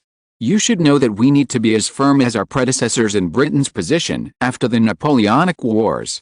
Disraeli's face changed, and he couldn't help but look at Queen Victoria. Claxton's words can be said to be heart-piercing. Questioning Britain's diplomatic predecessors can be said to offend people from both parties, and it is also an attack on the royal family's support for the decision. You have to know that it was the Queen's grandfather who made the decision. Therefore, he hurriedly wanted to express that he had no such intention, but Claxton said, "Of course, the Prime Minister may feel that the means of Britain's diplomatic offshore balancer are restrictive, but what the Prime Minister may not know is that this is the core of the foreign policy of the Queen and Viscount Palmerston.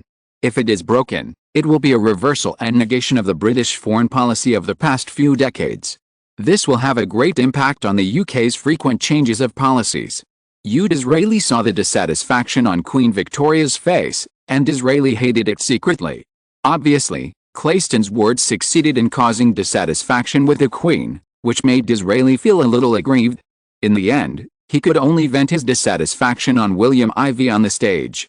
And William Ivey on the stage did not know that he had once become a villain in Disraeli's eyes. William Ivey continued to say emotionally, "As the most powerful country in the world, Britain has been recognized by all countries in Europe.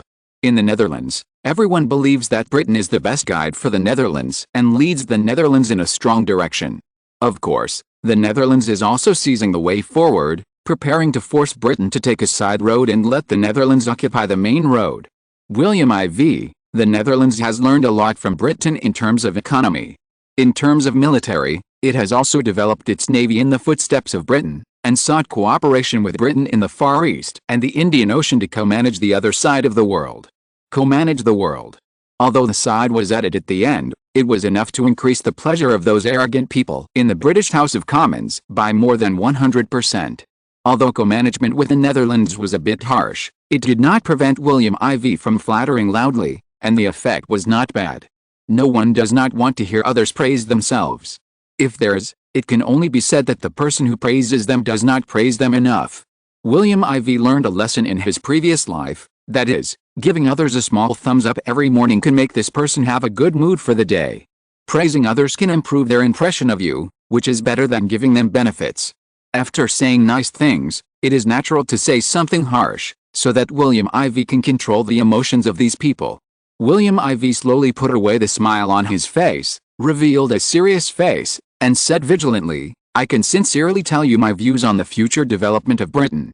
From the reality and development trend of the international situation in Europe, the power structure of major countries such as Britain in international politics, and the reality and development trend of the diplomatic policies of corresponding countries, the diplomacy of major countries such as Britain should implement a policy from status quo to prestige.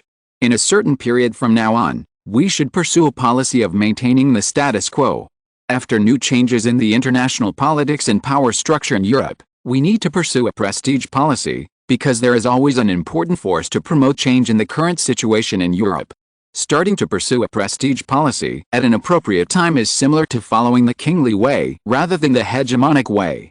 While maintaining Britain's status as a superpower in Europe, it can also make Britain stable and prosperous, and maintain Britain's prestige in international politics, and better safeguard Britain's national interests."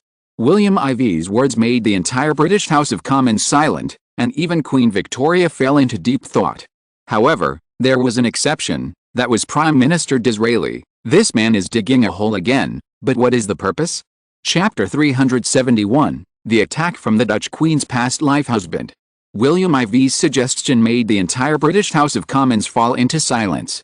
"Your Majesty William Ivey, may I ask a question?" A middle-aged voice with full energy sounded, and everyone looked over. It was the leader of the opposition Whig Party and former Prime Minister Claxton.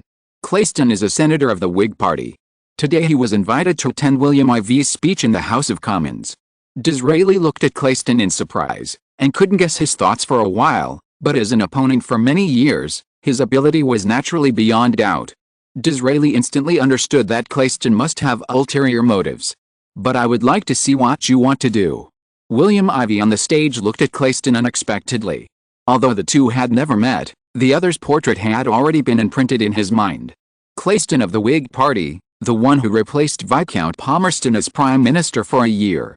William Ivey waved his hand to stop Husband Van, who was not far away. William Ivey understood that they were asking whether to stop Claxton's sudden request for questions. As long as William Ivey refused and Husband Van found another excuse, The questioning could not be carried out. Many people thought that William IV should refuse Claxton when he was obviously looking for trouble. However, they misjudged William IV. William IV smiled and said, "Are you Lord Claxton?" "I am Claxton." William IV smiled as usual and asked, "As the former Prime Minister of the British Empire, will the questions you ask be too difficult to answer?" Everyone was stunned. William IV actually answered Claxton's provocation in a teasing way. Even Queen Victoria, who originally frowned and wanted to scold Claxton, was shocked by William IV's frankness. "You are not afraid? It's impossible. In a strange country's parliament, facing the possible ridicule of members of parliament is the most feared thing for visiting kings from various countries. If Queen Victoria was asked to give a speech in Berlin and then be questioned, she would be upset and hope that the meeting would end quickly, instead of being indifferent like William IV now.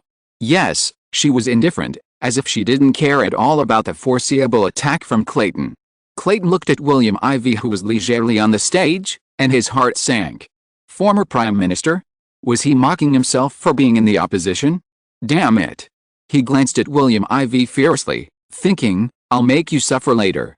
Originally, he was just trying to steal the limelight from Disraeli, but now he doesn't have to worry about the reaction of the Netherlands. Clayton lost his patience and asked, "You just heard King William IV tell about the Netherlands' brilliant diplomatic history since he inherited the throne in 1861. Don't you think that telling these things in the British House of Commons is a bit too much for the British people to watch?" British Foreign Secretary Russell's face changed. "Is Clayton crazy?" It was agreed that the Tory Disraeli, who was showing off his edge, would confront the King of the Netherlands and let the Whigs gain more recognition from the Queen. Now, he rushed to the front? Crown Prince Edward looked at William IV with ill intentions and thought of Alexandra, who was already married to William IV. She was furious, so she said to Queen Victoria next to her, "Your Majesty, I think Lord Claxton is right. After all, this is the representative of the will of the British people and the will of Britain. His Majesty William IV, the King of the Netherlands, is like writing a novel here. He tells the history of his country and his glorious achievements in detail. It seems that it is a waste of everyone's time for the British House of Commons." After glaring at him and ignoring him, Queen Victoria turned to Disraeli and asked, "What do you think William IV will say?" Crown Prince Edward looked at the stage as if he was used to it, but the people next to them smiled bitterly. This mother and son are still fighting, and 6 or 7 years have passed. Disraeli paused, and his voice seemed to be loud enough for Claxton to hear. "I think Britain can be more generous. After all, visitors are guests." These few words made Clayton a little depressed. Apparently, Disraeli's answer made Clayton's original intention to show a hard line against the Netherlands and highlight the Whig Party's intention to win votes by opposing the Netherlands in the general election stand out too much, and instantly only achieve the opposite effect. Facing the almost forced questioning of this influential leader of the British opposition party, William IV on the stage was calm and unhurried. In an instant, even Queen Victoria was impressed by his demeanor. She secretly thought, "I should have married Alice before the Danish princess, or even Helena or Louise would be good. Such a son-in-law is much better than Crown Prince Frederick of Prussia." Thinking of Prussia, her face became gloomy. This scene was seen by Clayton, who had been paying attention to her, and he was happy. Did I bet on the right horse? Is the Queen still dissatisfied with William IV? Although it is not known whether it is because of South Africa or something else, anyway, William IV should not have much support from the British royal family. Claxton looked at Prince Edward, who had always stood on the side of the Tories, and sneered in his heart. When rivals meet, the hatred should increase. Seeing Queen Victoria's disappointed look, Claxton understood. "All kinds of people." William IV said, "Lord Claxton, do you think I am showing off by talking about the diplomacy of the Netherlands?" Claxton responded sharply, "Isn't it?" William IV shook his head. "Of course not. The reason why I talk so much about the diplomacy of the Netherlands is actually that I am talking about a fact, that is, the Netherlands has its own diplomatic interests. The Netherlands has shaped the Dutch diplomacy index network with each country, such as Britain, France, Russia, Prussia, etc. William IV looked at the confused people and said cheerfully, "This is the Netherlands' set of diplomatic judgment and calculation methods. Let's not talk about this for now." William IV continued, "The reason why I communicate with the Netherlands in various countries is actually to remind the Great British Empire that the Netherlands has its own circle. The Netherlands is willing to have closer exchanges with the British Empire, but the premise is that it can conduct open and honest exchanges with other countries that interact with the Netherlands. Well, just like the question you asked just now, Lord Claxton, the content is simple and easy to understand, and you can raise good, bad and ugly questions to let the Netherlands improve its own problems. Claxton secretly cursed the other party for his quibbling, so he asked professionally, "Then how does your Majesty view the relationship between the Netherlands and the British Empire?" William IV smiled slightly, since it will be difficult to eliminate the competitive and even local hostility between Britain, France and Prussia for a long time in the future. How the British Empire can determine a long-term strategy for the Netherlands and make specific corresponding policies according to the characteristics and situations of each stage under this relatively stable strategic framework is a question that is very worthy of discussion and conception. At the same time, I think the parliamentarians present and the British Empire's management know that the Netherlands is very active in diplomacy around Europe and America. This visit is my first visit to a major European country in 7 years. It is the first stop of my major country visit. This is also because the Netherlands puts Britain first in its foreign relations. First stop. Claxton grasped the key point and asked, "I wonder if you know where Your Majesty William's next stop is?" "There is no need to hide it. My next stop will be Paris, France." Everyone looked at William IV strangely.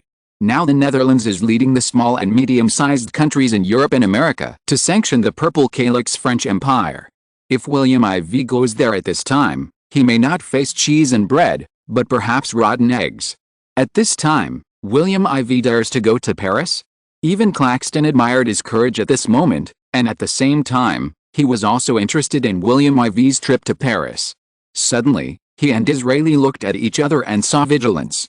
Is the Netherlands preparing to go to Paris to ease relations? If successful, it would be a big deal for Western Europe. After all, when William IV took the order from the member states of the International Hague Court to withdraw sanctions against France, facing its threat, Napoleon III might really compromise. After all, France has been under such sanctions for a year. The serious economic downturn and diplomatic setbacks have damaged Napoleon III's reputation and reduced his support rate. At this time, William IV's visit is undoubtedly a timely help. William IV may gain a lot in Paris. Thinking of this, Claxton and Disraeli suddenly had the idea of cooling down the hostility towards William IV. However, some people do not want to do so. His Majesty William said so much, but I still don't understand after listening for a long time. How should the Netherlands improve its relations with Britain? His Majesty William should know that in the South African War, the Dutch caused countless deaths in Britain, and Britain lost a huge reputation in the international community, while the Netherlands became famous. One positive and one negative, the West declined and the East rose. In the end, the Netherlands took a step back, but got the Australian continent from Britain. In the Civil War on the issue of North America, the Netherlands supported the Confederation of the United States in the North, while Britain supported the South. From this, we can see how the foreign policies of the two countries are so diametrically opposed. I don't know how His Majesty William IV can improve relations with Britain. After all, the gap is so big. It was actually Crown Prince Edward. His words startled the audience, and they couldn't help but look at the British monarch Queen Victoria next to him. Although they didn't think it was the Queen's instruction, no one would think that the Queen would know nothing about such a prominent provocative behavior. Except for a few people who knew about it, they really wronged Queen Victoria. Queen Victoria glared at Prince Edward in dissatisfaction, and then stopped talking. Obviously, refuting Prince Edward at this time would be an act of undermining the prestige of her heir, which was an act that damaged the dignity of the country. The Queen would naturally not do it, but it was hard to say what would happen next. William IV was stunned at first, and also looked at the Queen with suspicion, but seeing that the Queen wanted to stay out of the matter, and at the same time thinking of the mother-son rift shown in the intelligence, he understood. At the same time, he thought that Prince Edward seemed to be the husband of his wife Alexandra in the previous life, and he suddenly felt uncomfortable, so the idea of teasing was active again. Buckingham Palace. If you're listening to this novel on a channel other than Fanfic World, it means they downloaded and uploaded it without effort. We cordially invite you to visit our channel, Mundo Fanfic Novelis. There you'll find the original version of this story, and you can explore many other novels of various genres. We're waiting for you to immerse yourself in a world of incredible novels. Chapter 372 Alexander Hamilton. While William IV in the British House of Commons was preparing to take action against the British Crown Prince Edward, all countries were closely watching Britain's every move. On April 20, 1868, the European-renowned Dutch weekly Echo published an article entitled "Britain Wants to Reunite the Old Countries Behind It That Was Most Valued by European Countries." The article was an interview with Cattini, a historian and political scientist of the Echo Weekly, the youngest historian and political scientist of the Hague University in the Netherlands with international influence, and also a special commentator of the Echo Weekly with influence in Europe. Cattini, who mainly studies the foreign policy of the Netherlands and Europe, said in the interview that in the previous conflicts between the Netherlands and Britain, the changes in the Netherlands' position and toughness and its goals in Britain seemed to indicate that Britain and the Netherlands had a certain degree of competition in the world. Of course, unlike the comprehensive competition between France and Britain, the Netherlands' actions on the South African and North American issues were just an opportunity that Britain wanted to carefully seize in the situation of comprehensive suppression of global powers by Britain. The article stated that Cattini pointed out that in terms of his relationship with Queen Victoria, William IV did not show impatience or even malicious language, sometimes directly mocking Queen Victoria for governing Britain as a widow, and strategic restraint like Napoleon III. William IV said that he would not send a single soldier to the Kingdom of Siam, and refused to send the most advanced steam battleships to the Kingdom of Siam. However, he proposed to Britain to cooperate in the Far East and Southeast Asia to suppress France. At the same time, the Netherlands also wooed small and medium-sized countries to form an anti-French alliance and win over allies to launch an economic war against France, which attracted the attention of major powers. Although it did not cause France to suffer, it was also a headache. William IV even declared that if the Netherlands and France went to war on their own, the European continent would face the European war at the beginning of this century, and even Britain would not be spared. Therefore, William IV felt that the Netherlands should do its best to prevent it. Britain's attitude was sometimes vague, making the Netherlands seem to be performing a one-man show. But this is Europe. In America, the Netherlands is fighting with Britain internally. Even after Prussia was defeated after Britain withdrew, Britain invited William IV to visit London. Many people think it is unnecessary. However, the attitude of the Netherlands in the past few weeks has made many European countries aware that the Netherlands has begun to become increasingly tough. Foreign Minister Huysbert Von's rhetoric has been escalating, and the strategic restraint has been gradually relaxed. The Netherlands has begun to increase its aid to South America with offensive weapons. In the United States of America and North America, it has even personally intervened in the internal affairs and interfered with the plans of the United States. Perhaps this is a continuation of the Netherlands' tough attitude. The article quoted Cattini as saying that the Dutch government is obviously adjusting its strategy according to the situation, but the reason why the Netherlands pays more attention to America than expected is because it is conducive to the realization of another goal. Facing the Pacific challenge brought about by the rise of American power, the Netherlands has a sense of crisis. It is better to win them over internally than to attack them from the outside. Internal control is more convenient. The internal struggles in the United States highlight the influence of the Netherlands on the United States, which seems difficult to shake at present, and also allows the joint publication to reaffirm that it can dominate the Pacific in its influence across the Pacific and Atlantic. In recent years, the United Kingdom has begun to suppress the United States of America severely in North America, and can only recuperate in Canada and the Southern Confederacy of the United States. Because of this, the emergence of the Netherlands made Britain realize that it could make the Netherlands one of Britain's thugs. Therefore, Cattini believes that Queen Victoria of the United Kingdom may be aware of the role of the Netherlands and want to win over the Netherlands as Britain's first-level ally in the Americas and the Anthony region, and also as a second-level ally in Europe to help Britain maintain its influence in the world. The article also said that Cattini reminded that in the geopolitics of the United Kingdom, no matter what position the Russian Empire occupies, the French Empire is always the core of all problems. Britain often considers the European situation and the entire overseas issue at the same time. However, the specific situation is not the same. Unlike the strong fear immediately expressed on the issue of balanced politics in Europe, Britain attaches great importance to overseas colonies such as the Far East. Of course, the chaos in North America gave Britain a glimmer of opportunity, that is, Britain may have the possibility of returning to North America, but the premise is the support of the Netherlands, so the purpose of Britain's invitation to William IV is full of reverie. Of course, the Netherlands also needs Britain to help calm other parties before the mold, so as to melt the nutrients absorbed recently. At the end of the article, it said that Cardini dreamed that William IV and Queen Victoria would really explore each other and reach an agreement. Although it may not achieve the expected effect, the moment when the two need each other can be described as dry wood and raging fire. However, if Britain thinks that William IV is sure to be eaten, then it is a big mistake. The world has changed, and the Netherlands is no longer the Netherlands of the past. Britain should realize that the Netherlands will get a larger share of the world cake than before, not just the scraps of the past. What the Netherlands wants is cheese and bread. Buckingham Palace, Queen's office. When he walked into the room, the respectful attitude shown to him by everyone indicated that he was a big shot. He was wearing a blue coat with shiny buttons, and the hem of the coat was unusually long. The gentleman who greeted him introduced him to the guests as if they were strangers. He bowed formally to everyone, bowed very low, without shaking hands, and at dinner, an analgesic joined the conversation and everyone listened attentively. His way of speaking was thoughtful and serious, and his voice was moving and pleasant. On the same evening, he embodied a mixture of male and female personalities, and dinner showed that quiet calm gave way to relaxed and playful social manners, as if in this respect, he was determined to stand out from others.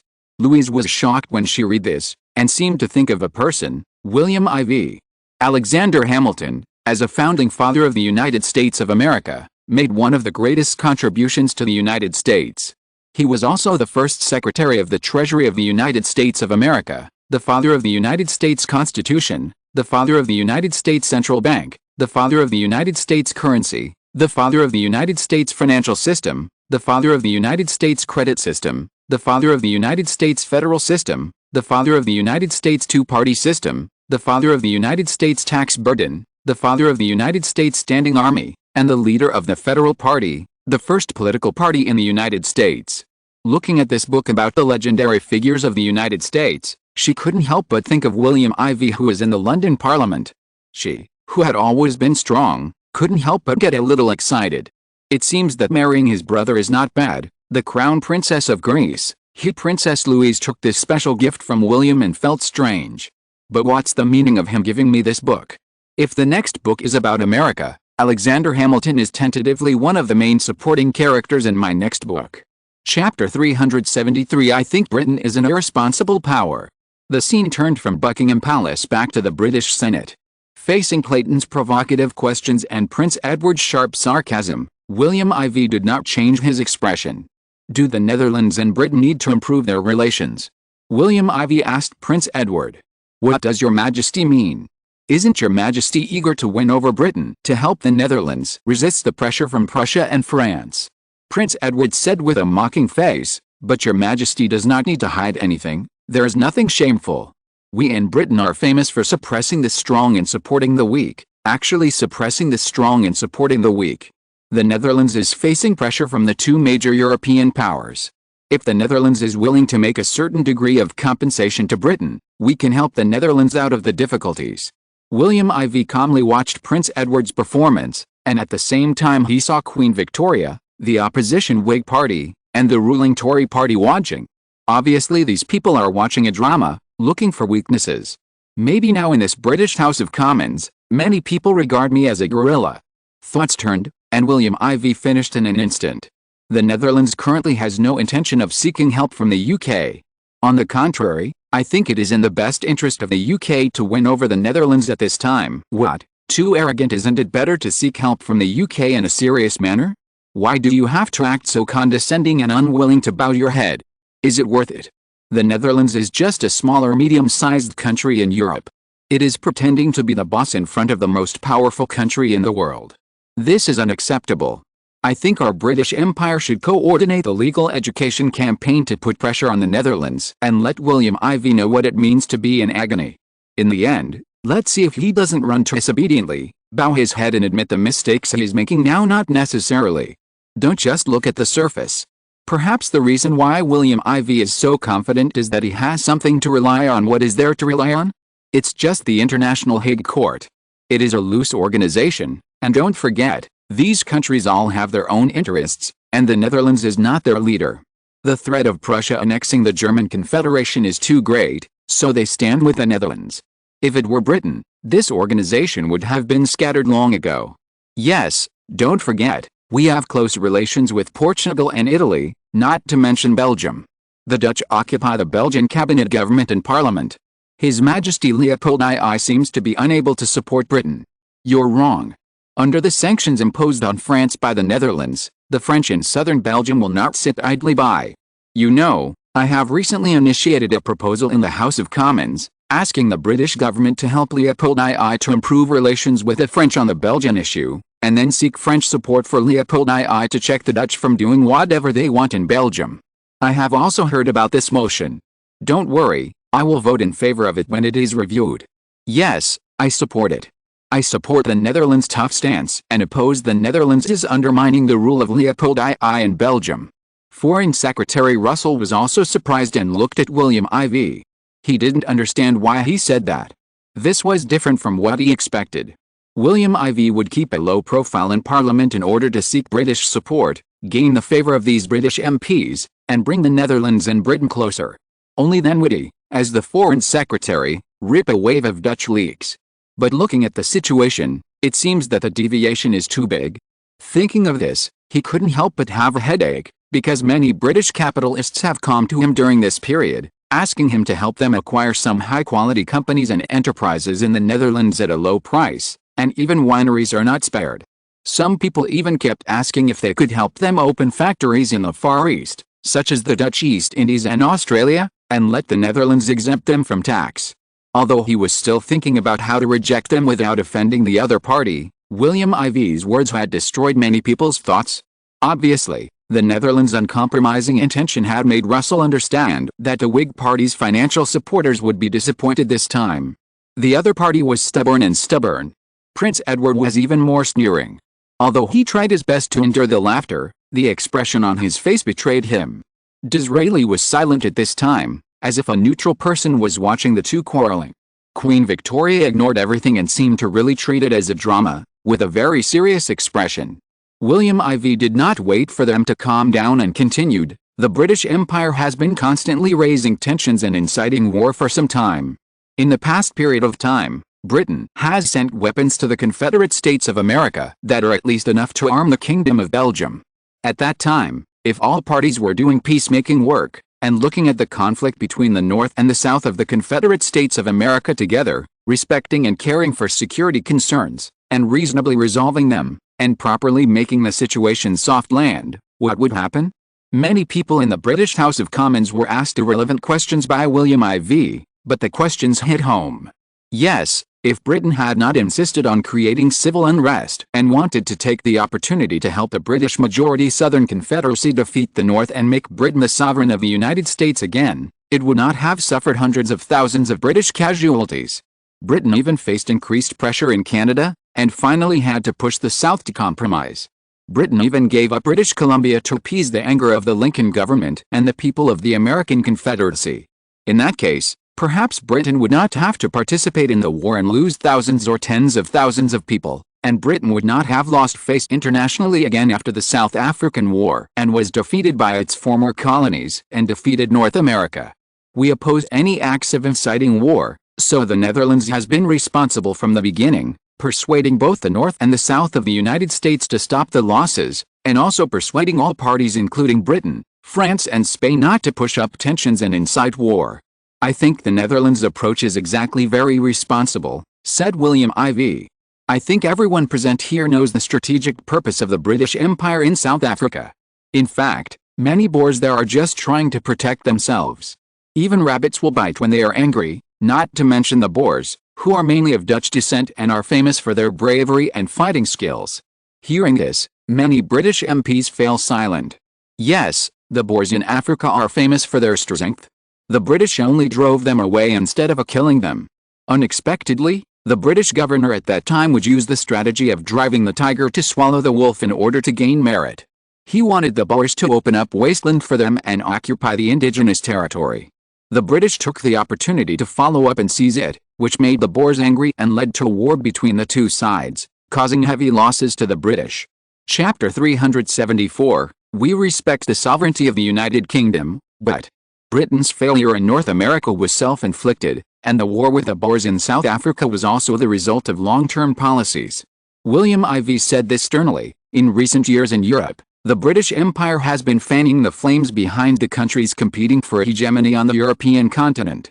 After the fire was started, it blamed others for not putting out the fire. This is really not a responsible behavior. Of course, it is not an approach that can maintain the prestige that I just mentioned that Britain should establish. As the initiator, the one who started the fire should consider how to put out the fire as soon as possible with practical actions, rather than blaming others. If, as Crown Prince Edward just did, the Netherlands is accused of damaging Anglo-Dutch relations, as the King of the Netherlands, I can frankly tell everyone present and His Royal Highness Crown Prince Edward that the Netherlands does not accept such accusations from Britain and His Royal Highness the Crown Prince." William IV's answer made many people present very unhappy. It is not an exaggeration to say that the public was surging with anger. Crown Prince Edward laughed in anger and said, "Your Majesty keeps saying that you respect other countries, but in the internal struggles of the United States of America in North America, I see the presence of the Netherlands everywhere. I think the Netherlands should respect the principles of national sovereignty and territorial integrity of the United States of America, just like the rules of the International Hague Court that you advocate for. The Netherlands has an obligation to urge others to abide by it, but it should also restrain itself. The Netherlands should take the opportunity to withdraw from the United States of America and create its own moral high ground, instead of reaching out to the United States of America. You are not qualified to tell the Netherlands what to do." Ignoring Crown Prince Edward's face that had turned black with anger, William IV proudly stated, regarding how to respect national sovereignty and territorial integrity, "Our Dutch royal palace has its own principles.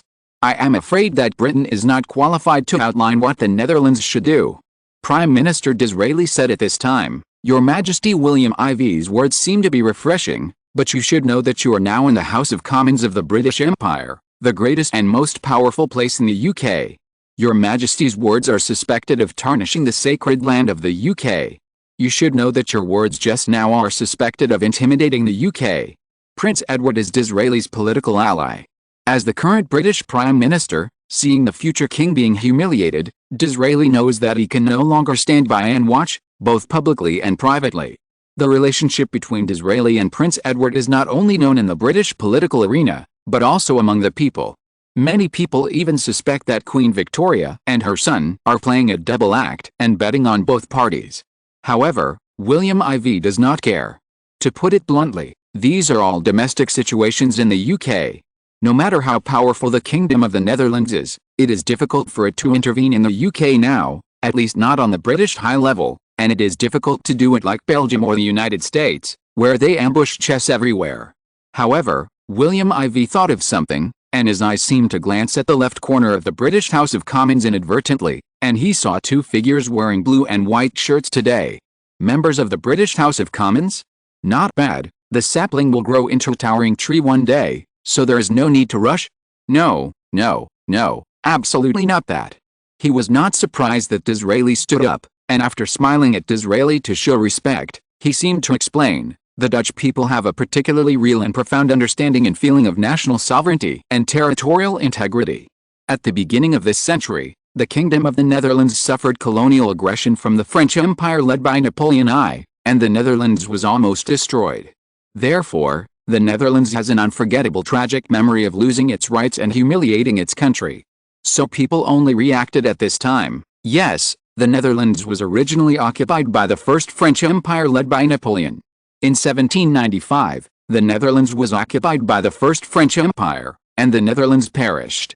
Napoleon I established a Batavian Republic, a puppet government of the First French Republic. As a result, the Dutch colonial system, which was once the coachman of Europe and relied on ties, gradually disintegrated. In 1806, Napoleon I appointed his brother Louis Bonaparte as the King of the Netherlands, and the Netherlands was named a kingdom by Napoleon I in 1810. In order to better manage it, Napoleon I incorporated it into the French Empire. In 1814, France was defeated in the Napoleonic Wars. The following year, under the promotion of Paul I of the Russian Empire, father of Queen Mother Anna, the grandmother of William IV, and with the consent of other victorious countries of the Holy Four Alliance, including Britain, the Austrian Empire, and the Kingdom of Prussia, the Netherlands, Belgium, and Luxembourg established a Kingdom of the Netherlands. The Nassau Orange family became the royal family, and the Netherlands was restored. At first, Britain was still a hero, but then in 1830, the late former Prime Minister Viscount Palmerston's diplomatic masterpiece, leading the promotion of Belgium's independence from the Kingdom of the Netherlands in 1830, caused the two countries to change from allies to enemies. It is precisely because of this that many people question whether Viscount Palmerston's excessive friendliness towards the Netherlands during his previous years in power, in the face of the Netherlands' sharp progress, was an act of atonement. William IV knew how to take advantage of human weaknesses. Just like in front of him, with a little guidance, these British people would be dragged into the indebtedness he woven. This won sympathy for the Netherlands, although he knew that he would not survive long in front of political ambitious people. But for him at the moment, it was enough. So, William IV continued, the tragedy of the destruction of the nation 50 years ago, which was not too far away, may not resonate with everyone present, because the British Empire will not know this feeling. What kind of feeling is it? Well, it's like your mother suddenly died and you became a slave to others. It's miserable and helpless. Of course, it may be the same as the Irish people in North America loudly accusing the British Empire of driving them away from the island of Ireland. Hearing this, Hayspit Vaughan's face suddenly changed. My God! Your Majesty, you dare to mention the island of Ireland in the British Parliament. Your Majesty is too unbelievable. You know, this is the heart of Britain. In this political heart, you actually said how pitiful and sympathetic the Irish people were after being annexed by Britain. This time, even Queen Victoria could no longer maintain her royal demeanor. She secretly said, I am really fearless. However, when many people asked whether to stop William IV's speech, she shook her head. This disappointed Prince Edward and many people. Many people also thought to themselves, I don't know what shocking words William IV will say later. William IV seemed unaware that his speech was almost interrupted, and continued, of course, the Netherlands is a country that respects its national territorial integrity and even more so respects the sovereignty of the United Kingdom. Therefore, we in the Netherlands will not make any accusations against Britain's internal affairs, nor will we interfere in them. After saying that, he looked at Crown Prince Edward with a sincere expression on his face, but his eyes were full of ridicule. Chapter 375, Queen Victoria comes on stage? Just now, the British Crown Prince Edward accused the Netherlands of interfering in the internal affairs of the American Federation, pointing out that the Netherlands was infringing on the rights of the Netherlands, and seemed to want to destroy the moral model image that the Netherlands had established in Europe. But now, William IV directly pointed out that Britain had occupied and expelled the Irish from the island of Ireland, leaving many British people in power speechless. After all, no one would deny the truth of this matter, because this was a bill passed by the British House of Commons and the House of Lords, and it was signed by the Prime Minister and the Queen and implemented for many years in the cabinet government. Even newspapers in various countries have copied the blueprint, and it is impossible to justify denying it. It was even more difficult for Crown Prince Edward to refute. He couldn't help but look at Disraeli. Obviously, he hoped that the other party would not let William IV have an easy time. William IV continued, what happened in Ireland is Britain's internal affairs. It is difficult for us outsiders to interfere. William IV's words made many people feel relieved. If William IV continued to talk, it would be embarrassing for everyone. Now that William IV took the initiative to stop talking, it would give both sides a way out, which is the best. However, did William IV really just pass it by and not cause trouble for Britain? Not necessarily. This is the idea of Queen Victoria and British political giants such as Disraeli, Russell, and Claxton. The Netherlands is still resentful of Belgium leaving the Dutch rule, and Britain's dishonorable role in it makes it difficult for the Netherlands to accept it. Seeing that almost everyone looked embarrassed, William IV was almost ready. But the Netherlands is a peace-loving country. Although Belgium was clamoring for independence at the beginning, we did not use force in the end. Many people rolled their eyes after hearing this. Would the Netherlands dare to use force? Under the threat of dozens of British warships lined up off the Dutch coast of the North Sea in the Atlantic Ocean, the Netherlands did not even dare to fart casually. Of course, no one would say it out loud. After all, that would make one appear to have no class. Napoleon I's French Empire caused countless Dutch casualties during the occupation of the Netherlands, and the French Empire still owes the Dutch people a blood debt. Even today, the Netherlands is still facing threats from neighboring countries. In the Netherlands, African territories, the Far East Dutch territories in the Pacific region, and the Alaska Peninsula in North America. It seems that many countries are dissatisfied with the rapid development of the Netherlands, or are interfering in the internal affairs of the Netherlands and undermining the sovereignty and security of the Netherlands. The Netherlands is also a country with a vast territory, which is not among the top 10 in the world in terms of total population, but spans the Atlantic Ocean, the Indian Ocean, the Arctic Ocean, and the Pacific Ocean. Because of this, the Netherlands has created and consistently firmly upheld international laws with the International Court of Justice in The Hague, the Netherlands as the main body. It is currently promoting its principles and basic preparations for international relations around the world, firmly safeguarding the sovereignty, security and territorial integrity of various countries, and firmly safeguarding international fairness and justice. That sounds too good to be true. The question is, will the major countries listen to the Netherlands? Take the current invasion of the Kingdom of Siam by the French Empire as an example. Even if the Netherlands sanctions the other party still does not take it to heart, and is still struggling in the central Cambodia of the Kingdom of Siam in the Far East.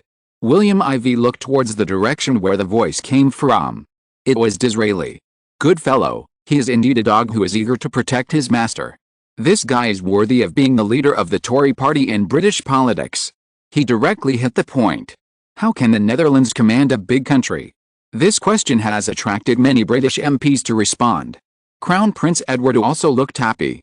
Yes, he had known this question long ago and asked this question directly. But it is not too late now. I think human nature is very elusive, but it can also be measured. William IV, the French Empire is the best place for the revolution of European institutional innovation. I believe that the French understand the cruelty of war. In the past 100 years, the French Empire has been at war for more than 60 years, and there have been only 40 years without military action with other countries. Just like the recent invasions of Mexico and Siam, the military interventions were all in the name of helping other countries improve their living environment and democracy. Even recently in Africa, the name has become that the French Empire wants to surpass Britain in colonies and become the world's #1. This understanding of respecting national sovereignty and territorial integrity is definitely different from ours. In this regard, I think the British Empire society can also be very clear.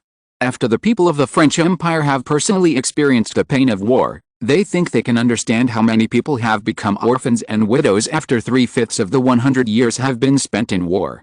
Therefore, I think many people in the French Empire have a compassionate heart, just like the people of the British Empire. As for the threats from the big countries around the Netherlands mentioned by the Prime Minister just now, the sanctions led by the Netherlands seem to have no effect. It doesn't matter. I believe you will see it in the future. I believe that the countries around us will be very unhappy to hear this. He said that the big countries around the Netherlands are all powerful countries. A powerful country should have the dignity of a powerful country. If it only fights with the Netherlands, it will appear to be bullying the weak. I think an independent country that stands on its own will independently formulate and implement its own diplomatic strategy based on its own judgment and national interests. He also said that the Netherlands will use a sincere heart to feel the other party. I am very lucky to be able to stand here and give a speech today. Finally, I emphasize that the Netherlands will seek to develop relations with the United Kingdom. Many people under the podium showed a look of understanding, and seemed to look at William IV with a sneer. Obviously, no matter how the Netherlands argued, the purpose was to win over the British endorsement. Queen Victoria also seemed to smile. However, William IV broke their ideas and said, there is no basis for the Netherlands to form an alliance with Britain, because the status of the two countries is not equal at present. It's good to know. If the two countries form an alliance, Britain will naturally occupy a dominant position. Does the Netherlands want to control Britain? I think the relationship between the Netherlands and Britain should be based on non-alignment, non-confrontation, and non-targeting. Unlike other countries that have differences in ideology, the two countries can support each other. Of course, Britain forms cliques and small circles, group politics, creates confrontation and divides other countries. The Netherlands is not interested in it and has no intention of following suit. But the two countries can coordinate and work together. Then I wonder what you think, William. Is there left for Britain and the Netherlands to cooperate in? A warm, heavy and sonorous female voice sounded, and the entire parliament fell silent in an instant. Many people looked at the center in front of them with great enthusiasm. There, Queen Victoria, dressed in a golden and white court dress, was looking up at William Ivey on the stage. The question just now came from her mouth. End of this chapter. Thank you very much for reaching the end. Don't forget to like. Looking for more exclusive content and immediate access? Subscribe to our Patreon. Remember, every like, subscription, or donation encourages us to continue. Thanks to everyone. See you in the next video.